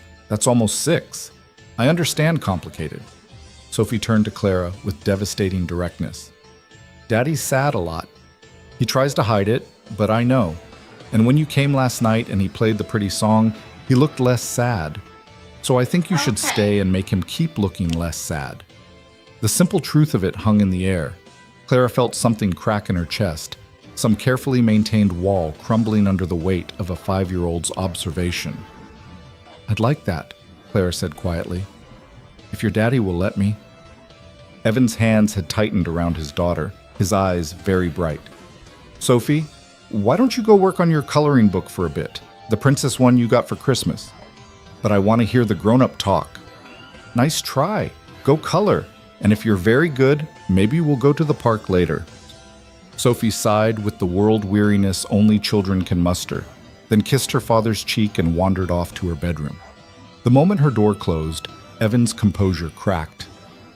"She's right," he said, his voice rough. "I am sad a lot. I've been sad for 7 years, for 16 years. For so long I can barely remember what it felt like to not carry that weight around. And last night, when I played that song and saw you standing there, when I told you the truth for the first time in my life, I felt something I haven't felt since before the accident. I felt seen." Clara moved closer, closing the distance between them until their knees almost touched. "Then let me keep seeing you. Let me help you fight back, even if it's dangerous, even if we don't know how it ends. Because I'm tired of being invisible too, Evan. I'm tired of being Clara Vaughn, perfect corporate princess, when I stopped knowing who Clara actually is years ago." "What are you asking for? Really?" "I don't know yet, but I know it starts with the truth. Your truth about the song, about the accident, about everything that's been taken from you. And I know it means I'm going to have to choose between the life I've built and the person I want to become." Evan reached out slowly, his scarred hand hovering near her face the same way it had last night. "If you do this, if you actually challenge your family, if you actually try to change things, there's no going back. You'll lose everything you've worked for, and I can't promise you'll get anything in return except the satisfaction of having tried. Maybe that's enough. Clara leaned into his touch, feeling the roughness of damaged skin against her cheek. Maybe trying is the only thing that actually matters. They sat like that for a long moment, the city breathing around them, Sophie humming in the other room, the weight of impossible choices pressing down but somehow feeling lighter when shared. Clara's phone buzzed insistently in her purse. She ignored it, but the interruption broke the spell. Evan pulled back, his expression shifting back into something more guarded. You should answer that. It's probably your father, or Marcus, or someone else whose world you're currently disrupting. Let them wait. Clara, I mean it. Let them wait. Let them wonder where I am and what I'm doing and whether I'm finally done playing by their rules. Clara stood, began pacing the small living room. I have some leverage, you know. I'm the heir apparent to Vaughn Industries. I've spent 10 years proving I'm indispensable to the company's operations. The board trusts me, the investors respect me, and I know where every financial body is buried. My father can't fire me without destabilizing everything he's built. So you're going to blackmail him into letting you reform the company? I'm going to negotiate from a position of strength. There's a difference. Clara turned to face him. But I need your help. I need you to document everything about the Paramount accident. Not for legal action, not yet, but for my understanding. I need to know exactly what happened, who knew what when, and how the cover-up was managed. If I'm going to fight this fight, I need to understand every angle. Evan stood slowly, his expression unreadable. You're asking me to relive the worst period of my life, to write down every detail of how I lost everything. Why would I do that? Because you deserve to have your story told. Because the other workers who were hurt deserve justice too. Because Sophie deserves to grow up knowing her father didn't just survive, he fought back. Clara moved closer. And because I'm asking you to trust me, even though you have every reason not to. Trust doesn't come easy when it's been broken as many times as mine has. I know, but I'm not asking for blind faith. I'm asking for a chance to prove I'm different from the other Vaughns, that I'm capable of choosing what's right over what's profitable. Evan studied her for a long moment, his dark eyes searching her face for something. Sincerity, maybe. Or just the confirmation that she understood what she was asking for. There's a box, he said finally. In my closet. Medical records, legal documents, everything from the accident and the settlement. I kept it all, even though looking at it makes me want to put my fist through a wall. You can have it. You can read it, use it, do whatever you think will help. But Clara, his voice dropped to barely above a whisper. If you do this, if you actually use what you learned to go after your family's company, there will be consequences. For me, for you, for everyone involved. And I need you to be absolutely certain you're ready for that before you open that box. I'm certain. Are you? Because 24 hours ago, you were celebrating Christmas Eve at a corporate party, wearing designer clothes and planning your wedding to Marcus Sterling. Now you're sitting on the floor of a maintenance worker's apartment talking about corporate reform and justice. That's a pretty dramatic transformation for one night. Clara felt the weight of his words, the legitimate question beneath them. Was she certain? Could she really walk away from everything she'd built? Was one song, one night of revelation enough to overturn 34 years of conditioning? But then she thought about the look in Evan's eyes when he'd said, I wrote it for someone who didn't know I existed. She thought about the medical reports describing permanent nerve damage. She thought about Sophie innocently declaring that her father needed friends who weren't stuffed rabbits. And she realized that certainty wasn't the point. Courage was. I'm not certain of anything except that I can't go back to pretending I don't know what I know now, Clara said. Maybe that's not enough. Maybe I'll fail. Maybe I'll lose everything trying. But at least I'll have tried. At least I'll have chosen something real over something safe. Evan held her gaze for another moment, then nodded slowly. The box is in my bedroom closet, top shelf, behind the winter coats. Help yourself. He walked to Sophie's room and knocked gently. Hey, Bug. Want to show Ms. Vaughn your princess coloring book? I bet she'd love to see it. Sophie appeared instantly, clutching a coloring book with such enthusiasm that several crayons tumbled to the floor. It has 12 princesses, and they all have different dresses. And I'm making them rainbow because rainbow is better than just one color. While Sophie gave Clara an enthusiastic tour of her artistic interpretations of royal fashion, Evan retreated to his bedroom. Clara could hear him moving around, the sound of closet doors opening, the rustling of boxes being shifted. This one is Princess Aurora, but I made her dress purple instead of pink because pink is boring, Sophie explained with the conviction of someone who'd given the matter serious thought. And this one is Cinderella, but she's wearing pants because dresses are impractical for cleaning and also for adventures. That's very sensible of you, Clara said, genuinely charmed. What about this one? That's Princess Sophie. I invented her. She lives in a castle made of books, and her superpower is that she can talk to rabbits. Mr. Floppington is her royal advisor. Evan returned carrying a banker's box that had seen better days. He set it on the coffee table with the kind of careful reverence usually reserved for something precious or dangerous. Maybe both. 7 years of documentation, he said quietly. Medical records, legal correspondence, witness statements, photographs from the accident scene, everything I could get my hands on before the settlement was finalized. I told myself I was keeping it as insurance, in case Vaughn Industries ever tried to go back on the agreement. But really, I just couldn't let it go. Couldn't let myself forget what they took from me. Clara looked at the box, at the evidence of institutional cruelty packed away in cardboard in denial. This was it, the point of no return. Once she opened that box, once she saw the full scope of what her family's company had done, she wouldn't be able to unknow it, wouldn't be able to rationalize it away or convince herself it was just business. She lifted the lid. The first thing she saw was a photograph. The Paramount Theater's backstage area, taken immediately after the platform collapse. The image was devastating in its clarity. Twisted metal, splintered wood, and in the center of the destruction, a dark stain that Clara realized with horror was blood.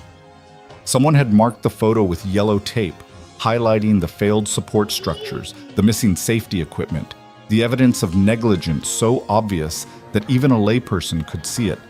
Beneath the photo were medical records, page after page describing Evan's injuries in clinical detail. Crushed metacarpals in the left hand, severed flexor tendons, median nerve damage, 3 surgeries to reconstruct what could be salvaged. Physical therapy notes documenting slow, painful progress toward limited functionality. And at the bottom of the stack, a doctor's final assessment. Patient will not regain sufficient fine motor control for professional piano performance. Recommend vocational retraining. Clara's hands shook as she read through the documents. This wasn't just corporate negligence. This was the systematic destruction of a human being's livelihood, followed by a calculated effort to bury the evidence. There's more, Evan said, his voice hollow. The witness statements are particularly damning. 3 separate workers reported the faulty equipment to management in the weeks before the accident. All 3 reports were ignored. One worker was actually written up for creating unnecessary concerns when he refused to work under the platform until it was inspected. Clara found the statements, read through them with growing horror. The pattern was clear. Vaughn Industries had known about the safety issues and had chosen to ignore them because addressing them would have cost money and time. The renovation project was already over budget and behind schedule.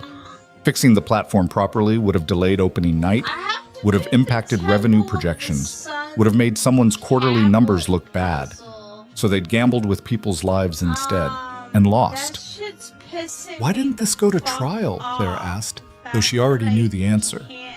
Because your lawyers made it clear that if we pushed for litigation, they'd drag it out for years. They'd bury us in legal fees and procedural delays until we all ran out of money and energy. The settlements were offered as a gesture of goodwill. Take the money now, sign the NDA, or face years of expensive uncertainty with no guarantee of a better outcome. Evan's laugh was bitter. They made it sound like they were doing us a favor.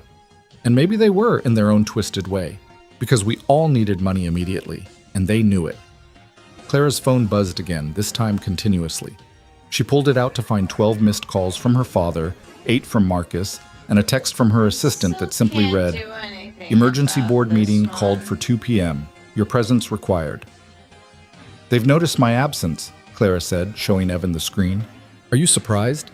You've probably never missed a family obligation in your life, let alone a major business meeting." "I've missed plenty. I just always had acceptable excuses. Clara stood, the box of evidence still open on the coffee table. But this time, I don't think I'm going to offer one. This time, I'm going to let them wonder, let them worry, let them realize that their perfectly controlled heir apparent might not be quite as predictable as they thought. That's a dangerous game. Good thing I learned from the best then. Clara began gathering the documents back into the box. Can I take this? I want to review everything properly, build a complete picture of what happened. On one condition. Evan's voice stopped her.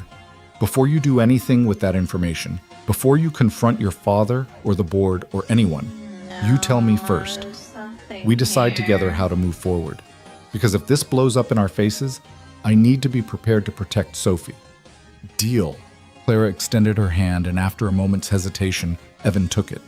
His grip was strong despite the scars, his palm warm against hers. You know this is insane, right? He said. Everything about this, you coming here, me trusting you, us plotting against one of the most powerful corporations in the city. We're either very brave or very stupid. Probably both. Clara squeezed his hand once before releasing it. But I'd rather be stupidly brave than wisely complicit. Sophie appeared in the doorway. Mr. Floppington clutched to her chest. Are you leaving? Because we were going to go to the park and you could come if you want. Daddy pushes really good on the swings. Clara felt something warm unfold in her chest at the casual invitation, the assumption that she might want to be part of their small world. I'd love to, but I have to go deal with some very boring adult problems. Rain check? What's a rain check? It means I promise to come back another time and we'll do something fun together. Sophie considered this with the seriousness only children can muster. Okay, but you have to actually come back. Promises are important. Daddy says so. Your daddy's right, and I promise. Clara looked at Evan over his daughter's head. I'll call you after the board meeting. Let you know how bad the damage is. Clara. Evan's voice stopped her at the door. Thank you for seeing me, for caring enough to try. Whatever happens next, that matters. Clara nodded, not trusting herself to speak, and left before the emotion threatening to overwhelm her could manifest as tears. She carried the box down 3 flights of stairs out into the December cold and loaded it into her car with the kind of care usually reserved for something infinitely precious. Because it was precious. It was evidence. It was truth.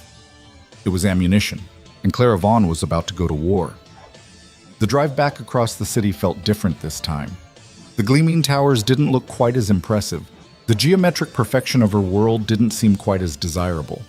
She passed workers on their way to minimum wage jobs, families bundled against the cold, people living lives that would never touch hers under normal circumstances. But circumstances were no longer normal, and Clara was no longer the person she'd been 48 hours ago. She arrived at Vaughn Industries headquarters with 15 minutes to spare before the emergency board meeting. Her assistant practically materialized the moment Clara stepped off the private elevator. Oh, thank heavens you're here. Your father is... Jessica paused, taking in Clara's appearance. Yesterday's dress, no makeup, hair pulled into a messy knot that would have horrified the woman who'd attended the Christmas gala. Going to have questions. Let him ask them. Clara strode past, the box of evidence tucked under one arm. Clara, wait. Marcus is in your office. He's been there for an hour. And he's not happy. Of course he wasn't. Clara had ignored his calls, skipped their Christmas breakfast, and failed to materialize for damage control. In Marcus's world, that kind of behavior was incomprehensible. She found him standing at her window, his back to the door, his posture radiating controlled fury. When he turned, his expression was carved from ice. Where were you? Does it matter? Yes, it matters. The Chens are insulted. Your father is furious. The board thinks you're having some kind of breakdown. And I'm standing here wondering if the woman I'm supposed to marry has completely lost her mind. Clara set the box on her desk with deliberate care. That woman you're supposed to marry? She doesn't exist, Marcus. She never did. I've been playing a role for so long I forgot it wasn't real, but I'm done pretending now. Marcus moved closer, his eyes narrowing. What's in the box? The truth. About what this company really is, about what it does to people. About the difference between success and morality. Clara, you're not making sense. Aren't I? Or am I making sense for the first time in years and you just don't like what I'm saying? Marcus reached for the box, but Clara intercepted his hand. Don't! This has nothing to do with you. It has everything to do with me if you're about to sabotage your own company. Clara, I need you to think very carefully about what you're doing. If you walk into that board meeting with whatever crusade you've convinced yourself is necessary, you'll destroy everything. Your reputation, your position, your future. Our future. We don't have a future, Marcus. We have an arrangement. A merger of assets disguised as a romance, and I'm not interested in it anymore. His grip tightened on her wrist. You're throwing away everything we've built over what? Some maintenance worker who played a piano? Some misplaced sense of guilt about corporate practices you had nothing to do with? I'm throwing away nothing I ever actually wanted. And yes, it started with a song and a maintenance worker, but it's become about so much more than that. It's become about whether I'm brave enough to be the person I should have been all along. Marcus released her wrist, his expression shifting from anger to something colder. Your father warned me this might happen. He said you had a tendency towards sentimentality, that you occasionally let emotion cloud your judgment. I assured him I could manage it, could keep you focused on what matters. Clearly, I was wrong. You were never meant to manage me, Marcus. And if my father thinks I need managing, he's about to learn otherwise. This will end badly, Clara. For you, for whoever's convinced you to turn against your own interests, for everyone involved. And when it does, when you realize you've made a terrible mistake, don't expect me to be waiting. I won't. Clara turned away from him toward the window in the city beyond. Because by then, I'll be someone you don't recognize. Someone who actually deserves the power she wields. Someone who uses it for more than just accumulating more power. Marcus left without another word, the door closing behind him with controlled precision. And Clara stood alone in her office, surrounded by the evidence of her success, holding a box full of someone else's suffering, and felt more free than she'd felt in her entire life. The board meeting was scheduled to begin in 5 minutes. Clara straightened her dress, wiped the smudged makeup from beneath her eyes, and picked up the box. It was time to choose courage over certainty. It was time to let the song she'd been ignoring for 16 years finally be heard. The boardroom was already full when Clara arrived. 12 faces turned toward her. Her father at the head of the table, Marcus at his right hand, the rest of the board arranged in their usual hierarchy of power and influence.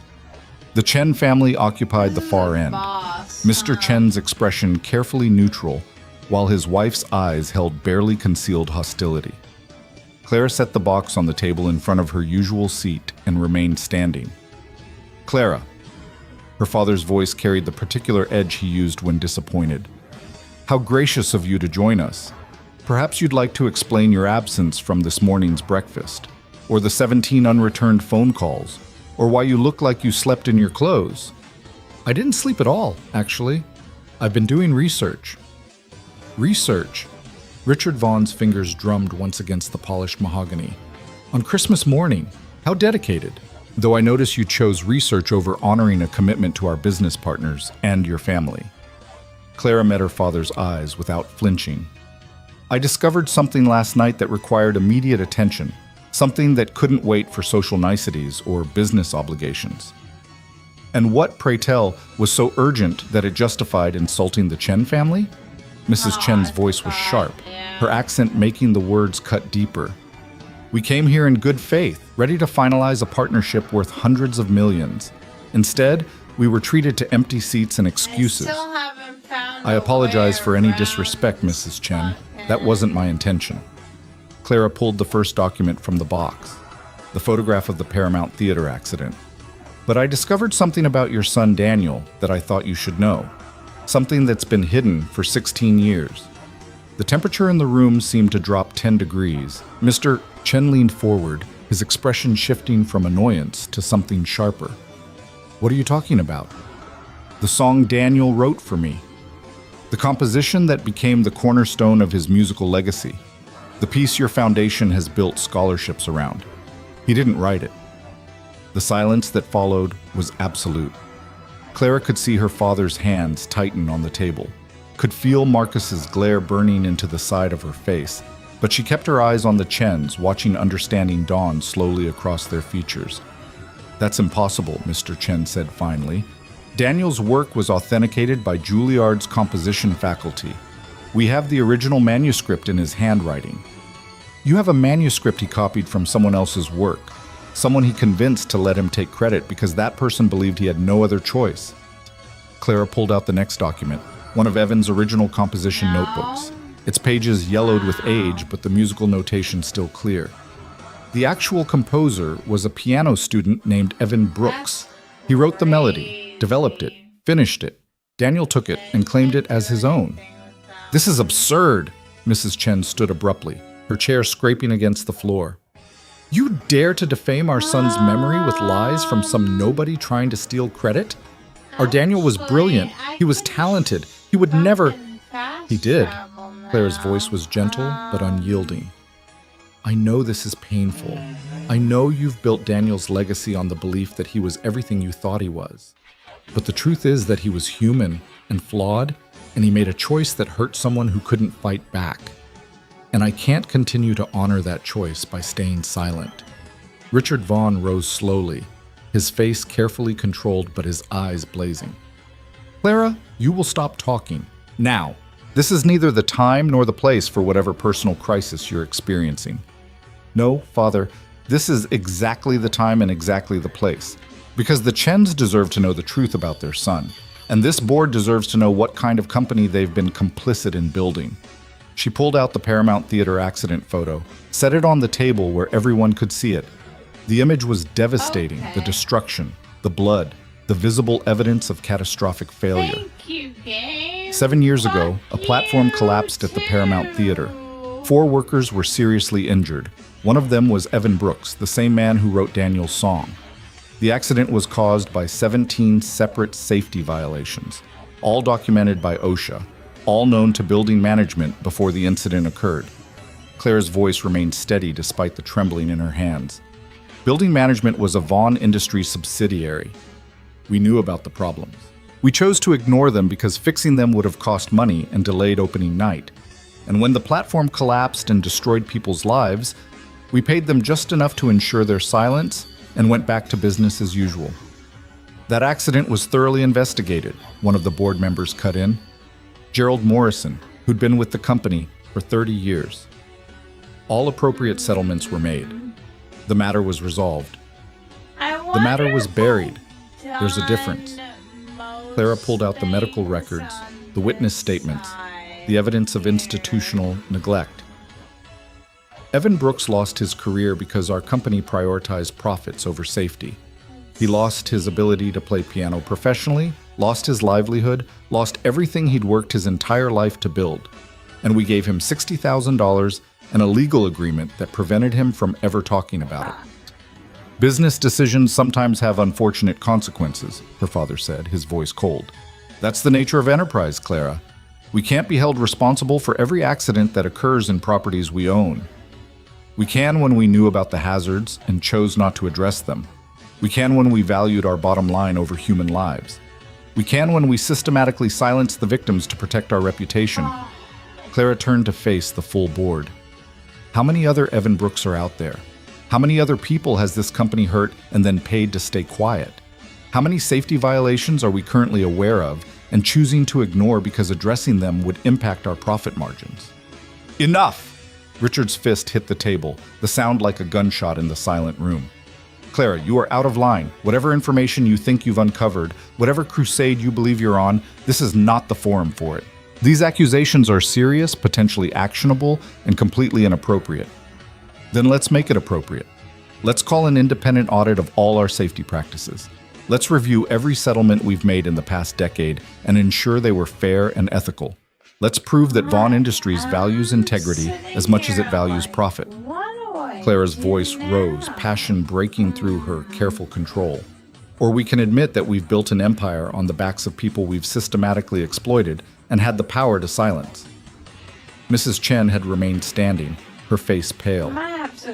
"This man, this Evan Brooks, he claims he wrote our son's composition? He has proof? He has original manuscripts, developmental sketches, multiple drafts showing the evolution of the melody, all dated before Daniel ever performed the work publicly." Clara pulled out the evidence, laid it across the table. "He also has testimony from other students at Juilliard who remember him working on the piece. And most damning of all, he can play it. Not just reproduce it, but explain every compositional choice, every harmonic decision, every emotional intention, because it came from him, from his experience, from his heart. Mr. Chen reached for the notebooks with shaking hands. His wife sank slowly back into her chair, her expression shifting from fury to something that looked like grief. "If this is true," Mr. Chen said quietly, "if our son truly did steal this work, then everything we've built in his name is a lie." "Not everything," Clara said gently. "The foundation still helps students. The scholarships still change lives. That good work doesn't disappear just because the origin story was false. But moving forward, you have a choice. You can acknowledge the truth, give credit where it's due, and rebuild Daniel's legacy on honesty instead of deception. Or you can continue the lie and live with the knowledge that you're honoring a theft." "This is extortion," Marcus said suddenly. "You're using emotional manipulation to force the Chens into a position where they have to either accept your narrative or appear to be defending dishonesty. It's calculated, it's cruel, and it's beneath you, Clara." "What's beneath me is continuing to profit from other people's suffering while pretending I have clean hands." Clara turned to face him fully. "You think this is about manipulation? This is about finally being honest about the cost of the life we lead. Every luxury we enjoy, every success we celebrate is built on compromises we've convinced ourselves were necessary. Well, I'm done compromising. I'm done pretending that success justifies cruelty." Richard stood slowly, his hands flat on the table. When he spoke, his voice carried the weight of absolute authority. "Clara, you will accompany me to my office. Now. The rest of you, please excuse us while I handle this family matter privately." "No." The word came out firm, final. "Whatever you have to say to me, you can say in front of the board. Because this isn't a family matter, Father. It's a corporate matter. It's about the values this company claims to uphold and the reality of how we actually operate. You don't know what you're doing. You think you're fighting for justice, for truth, for some noble cause. But all you're doing is destroying everything I've spent my life building, everything I've given you. You've given me a cage, Father. A beautiful, expensive cage with a view of the city and the illusion of power. But it's still a cage. And I'm choosing to leave it." The room erupted. Board members talking over each other, Marcus standing to argue, the Chens conferring in rapid Mandarin. But Clara's eyes remained locked on her father, watching something shift in his expression. The anger was still there, but underneath it was something she'd rarely seen before: fear. "If you walk away from this," Richard said quietly, his voice cutting through the chaos, "you walk away from everything. Your position, your inheritance, your place in this family. I will not allow you to destroy what I've built because you've developed a conscience." "Then I guess I'm walking away." The words hung in the air like smoke after a gunshot. Clara felt the weight of them, the finality, the absolute commitment to a path she couldn't see the end of. But she also felt something else: freedom. "You can't be serious," Gerald Morrison said. "Clara, you're the heir apparent. You've spent 10 years preparing to take over this company. You're throwing that away over a maintenance worker and an accident from 7 years ago?" "I'm throwing it away because I finally understand that some prices are too high to pay. And the price of running this company the way it's currently run, with profit prioritized over people, with power used to silence victims, with success measured purely in dollars rather than in lives improved, that's a price I'm not willing to pay anymore."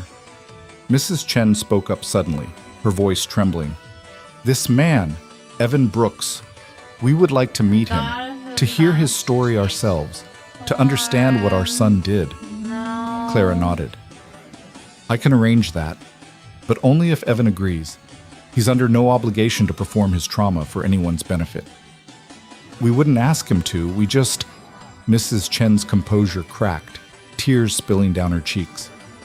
"We just need to know the truth, all of it, even if it hurts. Especially if it hurts." Mr. Chen put his arm around his wife, his own eyes bright. "The Singapore deal. Can we postpone the signing until we've had time to process this information, to verify these claims, to understand what it means for our family?" "Of course," Clara said. "Take all the time you need." "Absolutely not." Richard's voice was ice. "The Singapore deal represents 2 years of negotiation and planning. We're not postponing it because Clara has decided to air unsubstantiated accusations about a deceased student in a workplace accident that was settled years ago. The Chens can pursue whatever investigations they feel necessary, but business will continue. Father, they asked for time to consider whether to believe the word of a disgruntled employee over the documented legacy of their son. And I'm telling them that Vaughn Industries stands ready to proceed with our agreement whenever they are prepared to honor their commitments. Richard turned to the Chens with a smile that didn't reach his eyes. Though, of course, we understand if recent events have made you question whether a partnership with this company aligns with your values. The threat was subtle but unmistakable. Mr. Chen's jaw tightened. We will need a week, perhaps 2, to investigate these claims independently. 2 weeks then. We'll reconvene after the new year. Richard's attention swung back to Clara. As for you, consider yourself on administrative leave pending a review of your conduct and judgment. Gerald, you'll assume Clara's responsibilities until further notice. You can't suspend me, Father. I'm a full partner, a board member, and you've just demonstrated catastrophically poor judgment by attacking a business partner, making serious allegations without proper investigation, and prioritizing personal crusades over corporate interests. The board has every right to question whether you're fit to continue in your current role. Richard looked around the table.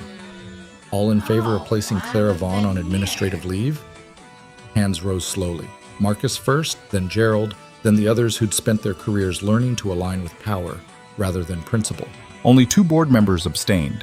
Sarah Chen, who ran the company's charitable foundation, and Thomas Wright, the newest member who'd been brought on specifically for his ethics background.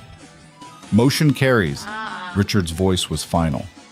Clara, please surrender your building access credentials and company devices. You'll be contacted when the review is complete. Clara pulled her badge from her purse, set it on the table with careful precision. Her company phone followed, then her tablet. Each item felt like shedding armor, piece by piece, until she stood exposed and vulnerable, but somehow lighter. The box comes with me, she said. It's evidence in a potential legal matter, and it doesn't belong to the company. Fine. Take your box and your accusations and your misguided principles. But Clara, Richard's voice stopped her at the door. When you realize you've made a terrible mistake, when you understand that the real world doesn't operate on idealism and sentiment, don't expect to be welcomed back with open arms. Some bridges, once burned, cannot be rebuilt. Clara looked at her father across the length of the boardroom, seeing him clearly for perhaps the first time in her life. Not the titan of industry, not the brilliant strategist, not the man who'd built an empire from ambition and will. Just a person who'd convinced himself that success justified any cost, who'd sacrificed so much humanity in pursuit of power that he'd forgotten what it felt like to choose compassion over control. I know, she said quietly, but some bridges deserve to burn. She left the boardroom carrying the box, walked past her office without stopping to collect personal items, and rode the elevator down 73 floors in silence. With each floor that passed, Clara felt the weight of her old life falling away. The pressure to perform, to exceed expectations, to be perfect in all the ways that mattered to people who measured worth in quarterly earnings and market share. The lobby of Vaughn Industries was decorated for Christmas with the same expensive restraint that characterized everything the company did. Beautiful and cold, impressive and empty. Clara walked through it for what might be the last time, aware of the stares from employees who'd already heard about the boardroom confrontation, the whispers that would follow her for years in business circles. She'd just committed professional suicide, burned every bridge, destroyed every relationship, sacrificed everything she'd spent a decade building, and she'd never felt more alive. Clara drove straight back to Evan's apartment, the box of evidence still on her passenger seat, her phone already lighting up with messages she had no intention of reading. The city rushed past her windows, familiar and foreign at once, the same street she'd driven her entire life but viewed now through different eyes. She parked in front of the apartment building and sat for a moment, her hands on the steering wheel, the magnitude of what she'd done finally catching up to her. She'd walked away from Vaughn Industries. She'd publicly challenged her father. She'd chosen truth over comfort, principle over profit, and the future that resulted was completely unknown. Terror warred with exhilaration in her chest. Evan answered the door in the middle of helping Sophie with her coat. Clara? I wasn't expecting... What happened? You look like you've been through a war. I have. Can I come in? He pulled the door wider, his eyes searching her face. Sophie looked up from her efforts to zip her jacket and beamed. You came back. See, Daddy? I told you promises are important, and she promised, and she came back. So I see, Bug. Evan's hand settled on Clara's shoulder, warm and steady. We were just about to head to the park. Want to join us, or do you need to talk first? Park, Clara said, surprising herself. Let's go to the park.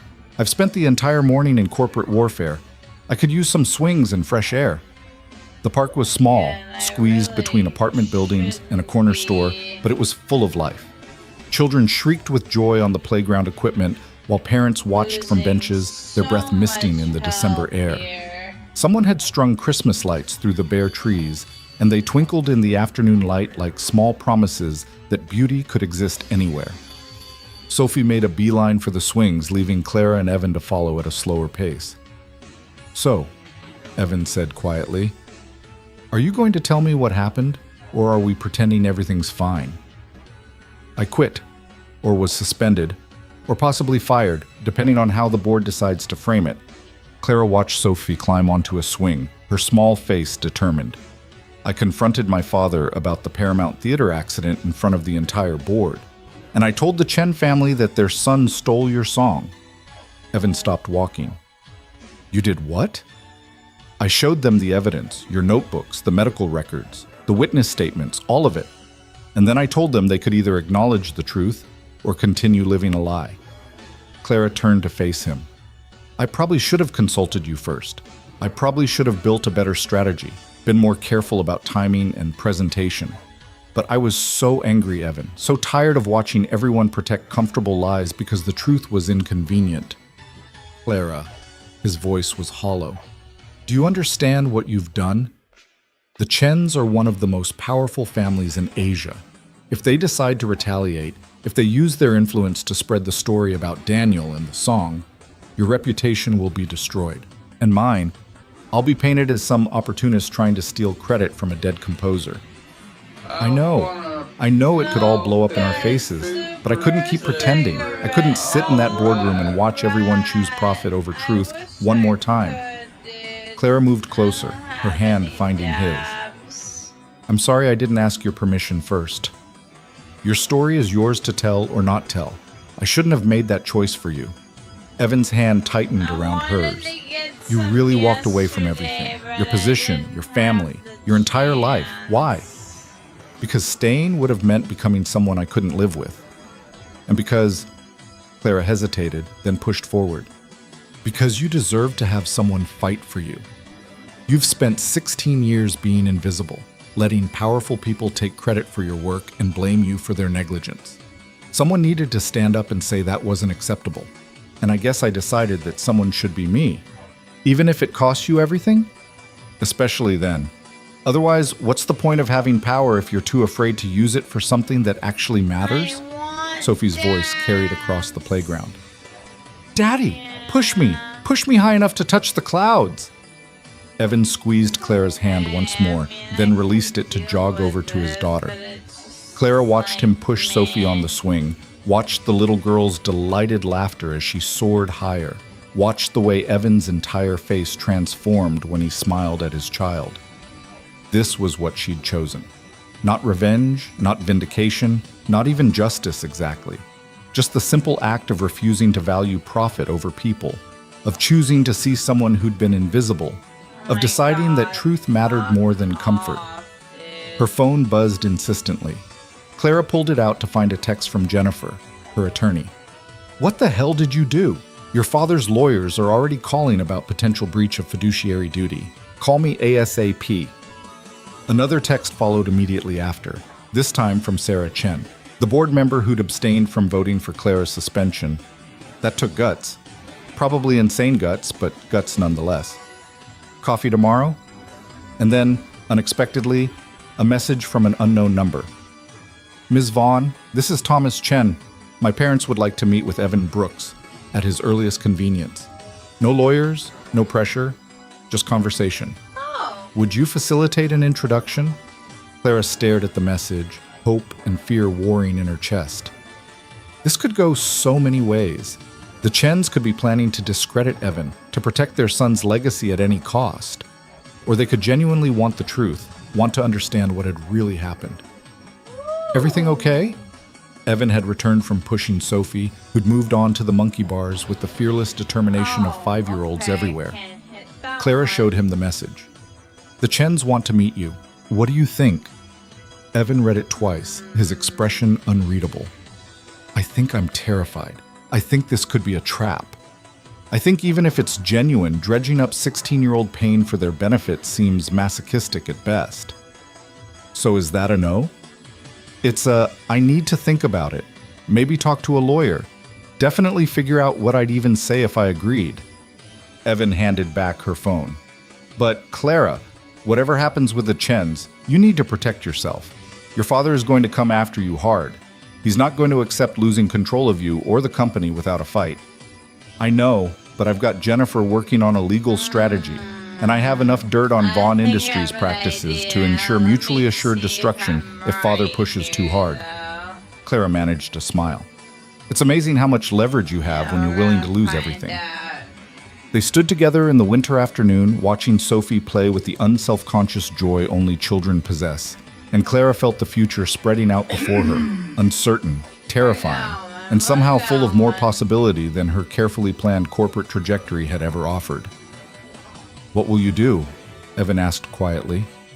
If the board review goes badly, if your father cuts you off completely, do you have a plan? Not really. I have savings, investments that are mine independent of the company. I won't starve. But beyond that, Clara shrugged. I guess I'll figure it out. Maybe I'll go back to school, finish the music degree I started before father pulled me out. Maybe I'll do something completely different. The point is, for the first time in my life, the choice is actually mine. Sophie ran over, her cheeks flushed with cold and exercise. I'm hungry. Can we get hot chocolate? Please, please, please, with extra marshmallows? I think that can be arranged. Evan scooped up his daughter with practiced ease. There's a cafe 2 blocks over. They make hot chocolate that's basically melted candy bars. That sounds perfect, Clara said. They walked together through the neighborhood, Clara in her designer dress and ruined heels, Evan in his worn jeans and Sophie's hand-me-down coat. Sophie chattering about everything and nothing while clutching Mr. Floppington. They looked, Clara thought, like the most unlikely trio imaginable. And yet somehow, walking between them, she felt more grounded than she'd felt in years. The cafe was small and warm, full of mismatched furniture and the smell of coffee and cinnamon. They found a table by the window, and Sophie immediately began building an elaborate story about how Mr. Floppington was a secret agent rabbit investigating the suspicious behavior of the pastry case. She has quite the imagination, Clara observed, watching Sophie act out an entire espionage scenario with a stuffed rabbit and a napkin. She gets it from her mother. Well, the creativity anyway. The rest... Evan's expression darkened briefly. Her mother had a lot of imagination when it came to inventing reasons why she couldn't handle being a parent. Full custody, you said. That must have been difficult. It was the best thing that ever happened to me. Well, second best. Sophie's the first. Evan's hand found Clara's across the table. I know today was hard for you. I know what you gave up. And I want you to know that it matters. Not just to me, but to everyone who's ever been in my position. Everyone who's ever been hurt by corporate negligence and then silenced with settlement money. You gave them a voice today, even if they don't know it yet. Clara's throat tightened. I hope it's enough. I hope I didn't just blow up both our lives for nothing. Even if nothing changes, even if the Chens decide to protect Daniel's legacy, even if your father wins and you lose everything, it still mattered that you tried. That's more than most people with your kind of power ever do. Their hot chocolate arrived, piled impossibly high with whipped cream and marshmallows. Sophie's eyes went wide with delight, and she immediately dove in with the kind of enthusiasm that guaranteed at least some of the chocolate would end up on her clothes. Clara's phone buzzed again. This time it was her father. You have until Monday to reconsider your position and apologize to the board. After that, the consequences will be permanent. She showed the message to Evan. 48 hours to choose between truth and comfort. That's generous of him. What are you going to do? Clara looked at Sophie, at the chocolate mustache forming on her upper lip, and the pure joy in her eyes. She looked at Evan, at the scars on his hand and the hope in his face. She looked out the window at the neighborhood full of people living real lives instead of curated ones, and she knew exactly what she was going to do. I'm going to choose the hard thing, Clara said. I'm going to stand by what I said in that boardroom, face whatever consequences come, and figure out who I am when I'm not being Richard Vaughn's daughter. She raised her hot chocolate in a mock toast. To burning bridges and uncertain futures. Evan clinked his cup against hers. To truth and terrible timing. To rabbits who are secret agents, Sophie added, holding up Mr. Floppington. They drank their hot chocolate as the winter sun began to set, painting the sky in shades of gold and amber. And somewhere in the city, in boardrooms and offices and places of power, people were already beginning to choose sides in a battle that would determine more than just Clara's future. But for now, in this small cafe with chocolate and laughter and the beginning of something that might be friendship or might be more, Clara allowed herself to simply be. Not the Vaughn Industries heir, not the Ice Queen CEO, not the perfect corporate princess. Just Clara. Finally, impossibly, just Clara. And the song that had waited 16 years was beginning at last to find its resolution. The 48 hours passed like a held breath. Claire spent them in her penthouse, surrounded by boxes she'd begun packing without really knowing where she'd go, fielding calls from Jennifer about legal strategies, and from Sarah Chen about potential allies on the board. Marcus called once, his message brief and cold. Last chance to salvage this, Clara. Choose wisely. She deleted it without responding. On Sunday evening, Evan called. The Chens want to meet tomorrow, 2 o'clock at their hotel. They've asked that you come too, if you're willing. His voice was tight with nerves. I spoke to a lawyer, not about the NDA, just about what to expect.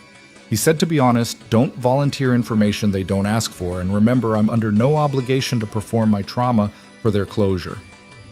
Do you want me there? Clara asked. Yes. No, I don't know. Evan laughed shakily.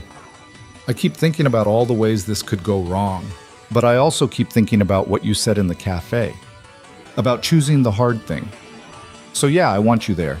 If nothing else, so I'm not alone when it all falls apart. It won't fall apart.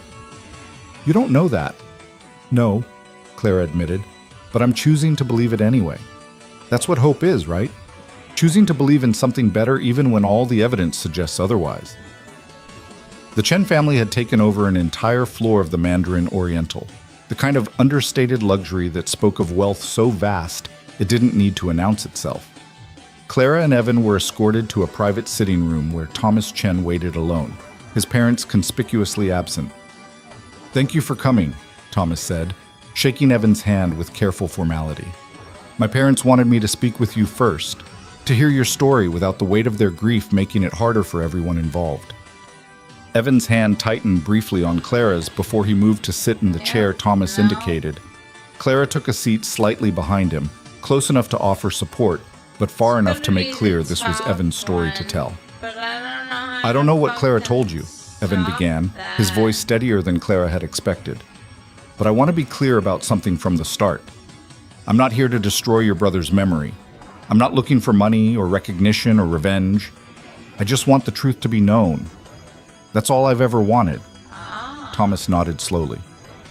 My parents have been looking through the evidence Clara provided, the notebooks, the drafts, the timeline, and they've been making calls to people who were at Juilliard during that period. The story you're telling, it's consistent with what others remember. There was talk, apparently, that Daniel had help with his composition work, that he wasn't quite the solitary genius we believed him to be. He was brilliant, Evan said quietly.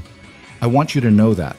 Your brother had real talent, real skill. The help he needed wasn't because he lacked ability. It was because he was under enormous pressure to exceed expectations that were already impossibly high. And I think he convinced himself that taking credit for my melody was just leveling the playing field. That he deserved it more than I did because he had the name, the connections, the future that mattered. And you let him. Thomas's voice carried no judgment, just curiosity. Why? Because his father threatened to destroy my career if I made trouble. because I needed money for my mother's medical care, because I was 21 years old and terrified and convinced that people like me didn't get to win against people like your family. Evan's hands tightened on his knees. But also because I loved music more than I loved credit. And watching someone perform my work, seeing it touch people, even if they didn't know I'd created it, that felt like enough at the time. I didn't realize how much it would cost me. Not just the recognition, but the piece of myself I signed away along with it. The door opened and Mr. and Mrs. Chen entered. Mrs. Chen's eyes were red-rimmed, her composure fragile but intact. Mr. Chen moved with the careful control of someone holding back a storm of emotion. "Mr. Brooks," Mrs. Chen said, her accent thick with tears, "would you play it for us? The song? We would like to hear it the way it was meant to be played, by the person who actually wrote it." Evan's face went pale. "I don't think that's a good idea. I haven't performed in 7 years. My hand doesn't work the way it used to, and I don't want to disappoint you when—" "Please," Mrs. Chen's voice broke on the word. "We have listened to Daniel's recording 1,000 times. We have built our grief around that melody. But now we understand it was never truly his. And we need to hear it from you, to understand what it was supposed to mean, what our son took when he claimed it as his own." Clara watched Evan struggle with the request, saw the fear and longing war across his face. Then he stood slowly and moved to the grand piano that dominated one corner of the room. "It won't be perfect," he warned, flexing his scarred hand.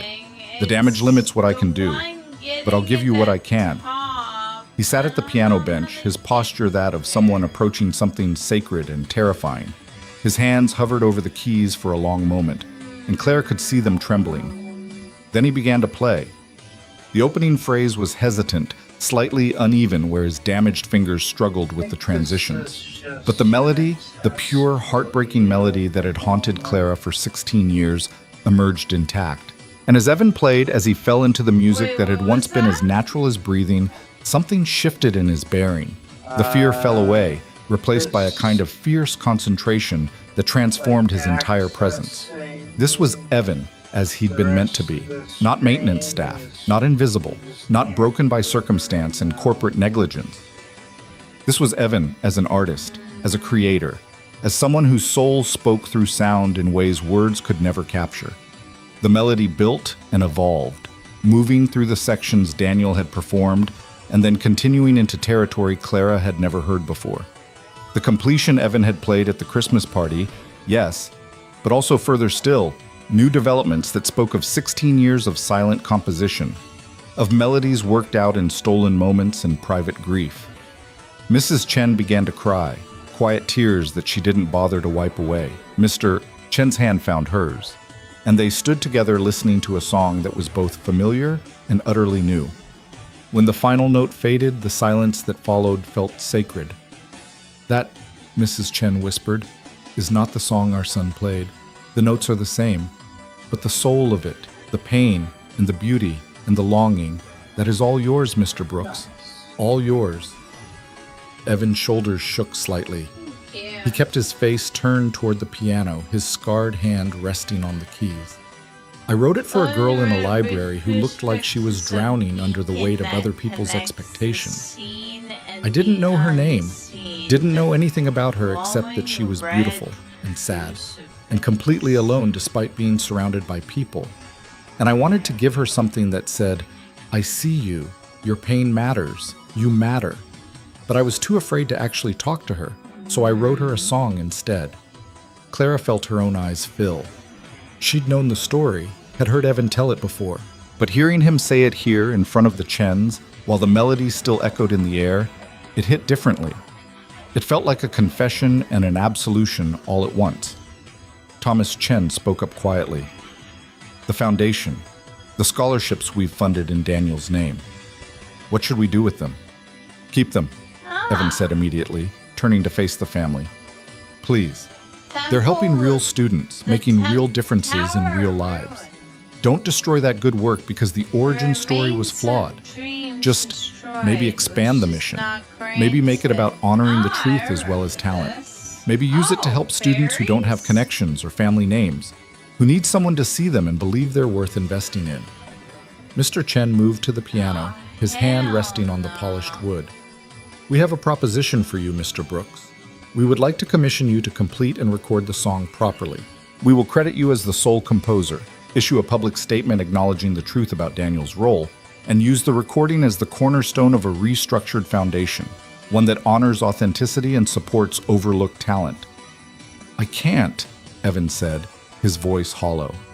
"I appreciate the gesture, but I'm not a performer anymore.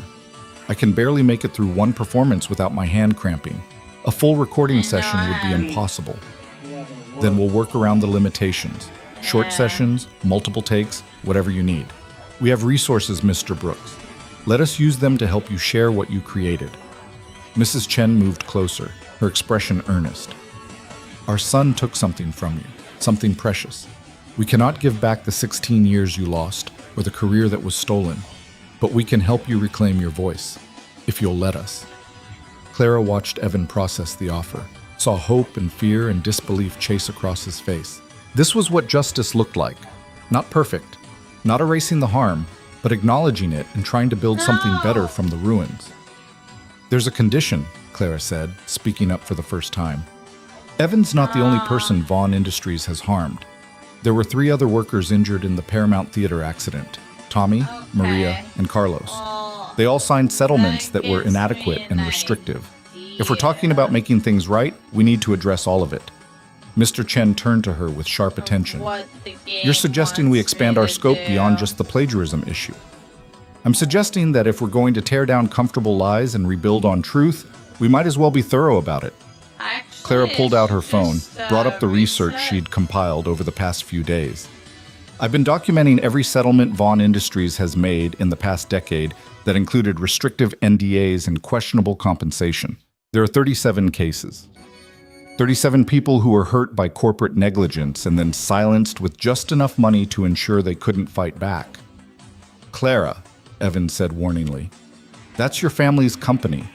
If you expose all of that, then maybe it will finally become the company it should have been all along, or maybe it will collapse under the weight of its own corruption. Either way, I'm done protecting it." Clara met Thomas Chen's eyes. "Your family has resources and influence that I no longer have. If you're serious about making amends, about using your power for something that actually matters, help me get justice for those 37 people. Help me force Vaughn Industries to actually value human life over profit margins." The room fell silent. Clara could feel Evan's eyes on her, could sense the enormity of what she was proposing. This wasn't just about one song or one accident anymore. This was about systemic change, about challenging the entire structure that allowed companies like Vaughn Industries to operate with impunity. Thomas Chen exchanged a long look with his parents. Then he smiled, sharp and determined. "My father didn't build his business empire by being timid, and my mother didn't survive losing her son by being weak. If you're declaring war on corporate negligence, Ms. Vaughn, I think you'll find the Chen family can be valuable allies." "This will get ugly," Clara warned. "My father won't go down without a fight. He'll use every resource he has, every connection, every bit of leverage. People will get hurt. Reputations will be destroyed. The legal battles could last years." "Some fights are worth the cost," Mrs. Chen said quietly. "We learned that when we lost Daniel. Grief taught us that money and influence and social standing mean nothing if you've lost your integrity along with them. We don't want to lose anything else to comfortable lies." Over the next 3 hours, they planned. Thomas Chen proved to be a brilliant strategist, his business mind cutting through the chaos to find actionable paths forward. They would start with the Paramount Theater victims, offering to void their NDAs and provide additional compensation in exchange for their willingness to go public. They would hire independent investigators to audit Vaughn Industries' safety practices across all subsidiaries. They would use the Chen family's media connections to ensure the story reached sympathetic journalists who understood the difference between corporate PR and actual accountability. And they would do it all while simultaneously working to record and release Evan's song with full attribution, creating a narrative that connected personal redemption to systemic change. "It's ambitious," Thomas said as they finalized the initial strategy. "Possibly insane. But if we pull it off, we won't just be correcting one wrong. We'll be setting a precedent for how powerful families can choose accountability over self-protection. Clara's phone had been buzzing throughout the meeting. Her father, Marcus, various board members demanding to know what she was doing, threatening consequences, attempting to regain control of a situation that had already spiraled far beyond their grasp. She'd ignored them all, but now she pulled up her father's latest message. Last chance, Clara. Walk away from whatever crusade you're on, issue a public apology, and I'll allow you to resume your position. Continue down this path, and you're no longer my daughter. She showed the message to Evan. Looks like I've officially burned the bridge. You don't have to do this, he said quietly. You could still salvage your relationship with your family, your position in the company. All of this, the Chens, the investigation, helping the other victims, that can move forward without you taking the fall for it. It could, but then I'd be choosing comfort over courage again. And I'm done with that. Clara composed a response to her father, her fingers steady on the screen. I'm not walking away. And if my integrity costs me your approval, then I never had anything worth keeping to begin with. Goodbye, Father. She hit send before she could second-guess herself. The weeks that followed were brutal. Richard Vaughn launched a comprehensive campaign to discredit Clara, painting her as emotionally unstable, manipulated by outside interests, betraying the family that had given her everything. Marcus gave an interview suggesting their engagement had ended because Clara had become obsessed with a conspiracy theory about corporate misconduct. Several board members released statements supporting Richard's leadership and distancing themselves from Clara's baseless accusations. But the Chen family proved to be formidable allies. Thomas's investigators uncovered evidence that Vaughn Industries had systematically underreported safety violations for years, paying small fines to avoid larger investigations. Maria, one of the Paramount Theater victims, agreed to go public with her story, and her testimony about ongoing health complications and inadequate settlement sparked outrage. A business journalist who'd been investigating corporate malfeasance for years picked up the story and began connecting dots that revealed a pattern of negligence across multiple Vaughn Industries subsidiaries. And through it all, Evan worked on completing the recording of his song. The sessions were difficult. His damaged hand limited him to short takes, and the emotional weight of performing something so personal often left him drained for days. But slowly, painstakingly, the song took shape. The Chen family hired the best sound engineers, the most patient producers, people who understood they were capturing something more than just music. They were documenting the reclamation of a stolen voice. Clara attended every session, watching from the booth as Evan coaxed beauty from broken fingers, as he transformed years of silent composition into something tangible and real. Sophie came too sometimes, sitting on Clara's lap and whispering commentary about how her daddy was the best piano player in the whole world. He is, Clara would whisper back, the very best. 3 months after the Christmas party that had started everything, the Chen family held a press conference. They stood together, Thomas, his parents, Evan, Clara, and Maria representing the other Paramount victims, and told the truth, all of it. The plagiarism, the accident, the settlements, the systematic pattern of choosing profit over people that had characterized Vaughn Industries for decades. Mrs. Chen spoke about her son with devastating honesty. Daniel was talented and beloved, but he was not perfect. He made a choice to claim credit for work that wasn't his, and we have spent 16 years honoring a lie. Today, we honor the truth instead.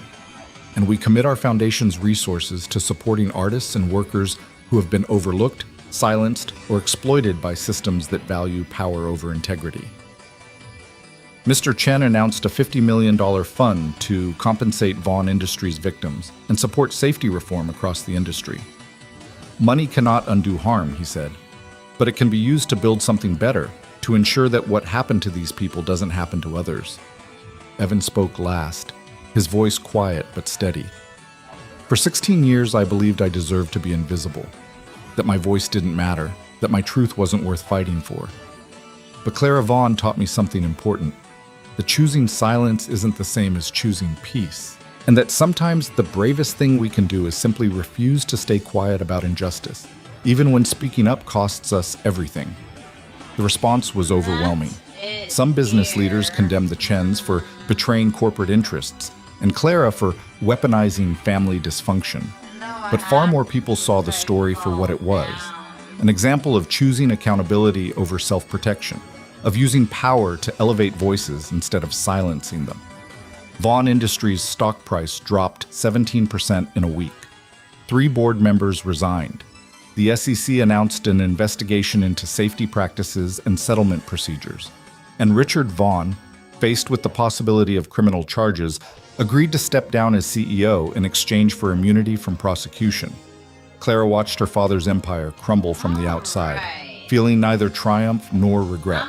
Just a quiet certainty that this was what happened when structures built on exploitation finally faced the weight of their own corruption. Sarah Chen called 2 days after Richard's resignation.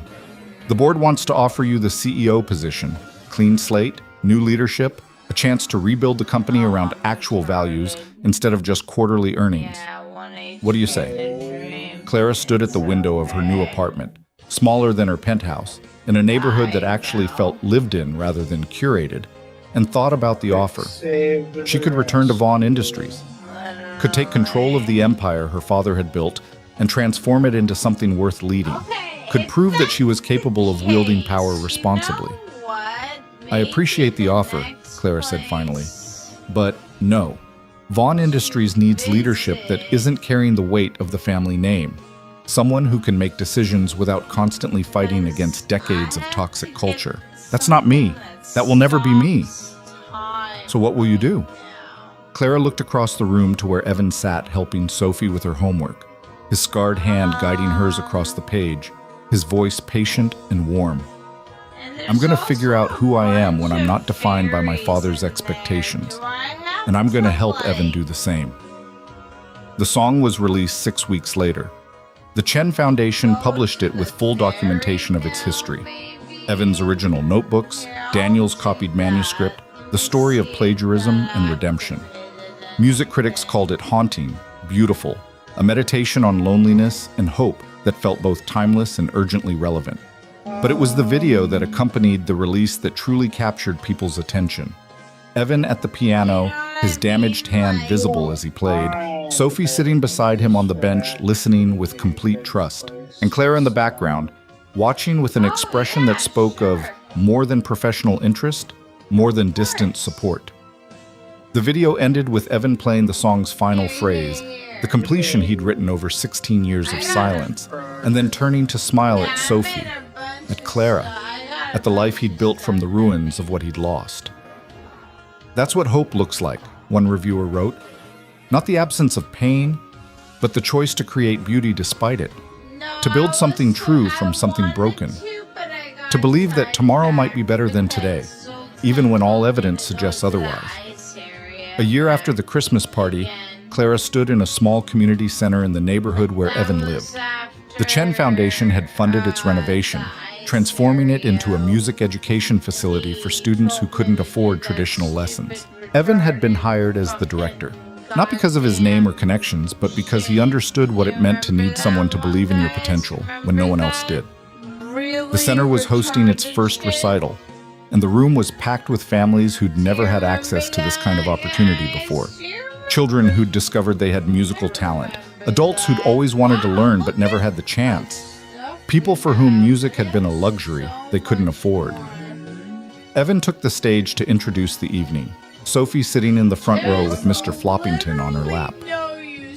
When I was young, he said to the gathered crowd, I believed that talent was enough, that if you were good enough, worked hard enough, the world would recognize you. But I learned that talent without opportunity is just potential that never gets realized. An opportunity without someone willing to give it to you is just a door that stays locked. He gestured to the students waiting to perform. These kids have talent. But more than that, they have people who believe they're worth investing in, teachers who see them, families who support them, and a community that's decided that access to beauty and art and music shouldn't be reserved for those who can already afford it. That's what this center is about. Not just teaching music, but teaching people that they matter, that their voices deserve to be heard, that being invisible isn't the same as being worthless. The recital was beautiful and imperfect. Missed notes and nervous giggles and performances that ranged from technically proficient too endearingly enthusiastic.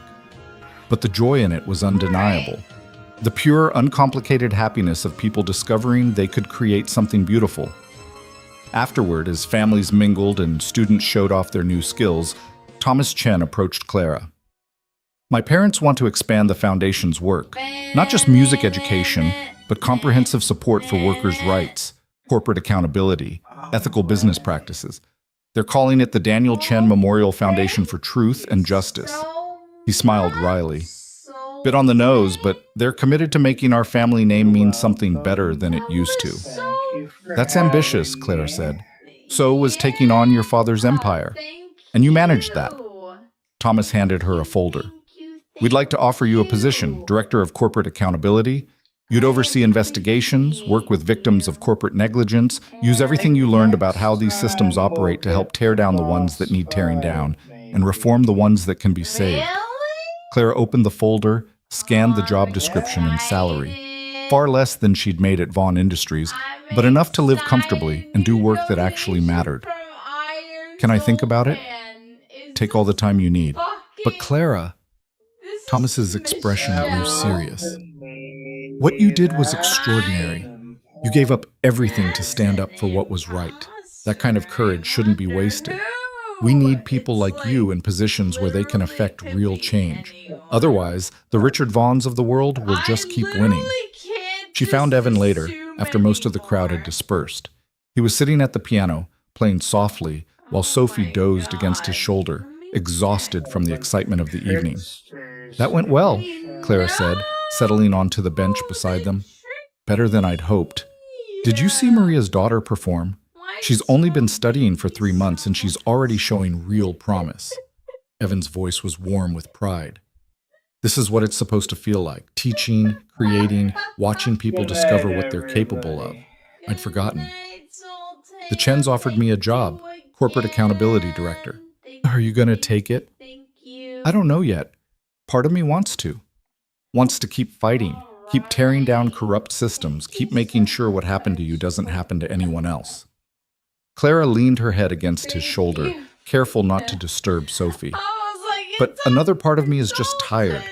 Tired of fighting, tired of corporate warfare, tired of defining myself by opposition to something rather than support for something. Evan shifted slightly, his arm coming around her shoulders. You don't have to decide tonight. You don't have to decide at all, actually. You could just exist for a while. Figure out what you want instead of what you're against. There's no rule that says you have to save the world just because you're capable of it. What if I want to, though? Not save the world exactly, but make it better. Make sure the next person in my position chooses truth over comfort. Make sure people like you don't have to spend 16 years invisible just because they didn't have the power to fight back. Then take the job. Build something better. Change the world. Evan's hand found hers, his scarred fingers lacing through hers. Just don't forget to live your life while you're doing it. Don't become so focused on fixing everything broken that you forget to enjoy what's beautiful. Sophie stirred, mumbling something about rabbits and pianos before settling back into sleep. Clara looked at her, this fierce, joyful child who'd declared Clara should make her daddy less sad, and then simply assumed it would happen because promises were important, and felt something shift in her chest. I think I want to try, Clara said quietly. Not just the job, not just the corporate accountability work, but this, us, whatever this is or could be. I know it's complicated. I know we come from completely different worlds. I know there are 1,000 reasons why it might not work, but I want to try anyway. Evan was quiet for a long moment. Then he turned to look at her, his eyes searching her face. Are you sure? Because Clara, you could have anyone. You could rebuild your life however you want. Find someone without all my baggage and damage and complications. Someone who doesn't come with a 5-year-old and medical bills and a history of being crushed by systems you used to be part of. I don't want someone else. I want the man who wrote a song for a lonely girl in a library and never expected anything in return. I want the father who plays piano for his daughter, even though it hurts his hand. I want the person who taught me that choosing truth over comfort isn't stupid or naive. It's brave. Clara's free hand came up to cup his face. I want you, Evan. if you'll have me. So He bad, kissed her then, Mom. soft and careful Why did and she full look of promise. Like she wanna Sophie fuck mumbled a sleepy me? protest at being jostled, and they broke apart laughing. Huh? I guess that's a yes, Why? Clara said. That's a yes, to trying, to whatever this becomes, to choosing hope even when it's terrifying. Never left. Evan stood carefully, Sophie still cradled against his shoulder. Left. Come on, let's get this one home to bed, and tomorrow we can start figuring out what our future looks like. Left. They walked through the quiet streets together, the city settling into evening around them. Claire had no penthouse to return to anymore, no corporate empire, no carefully curated life of controlled perfection. She had a modest apartment, a job offer that would pay a fraction of what she used to make, and a future that was completely uncertain. But she also had Evan's hand in hers. She had Sophie's sleepy trust that adults would figure things out because that's what adults did. She had the knowledge that she'd chosen truth over comfort and survived the consequences.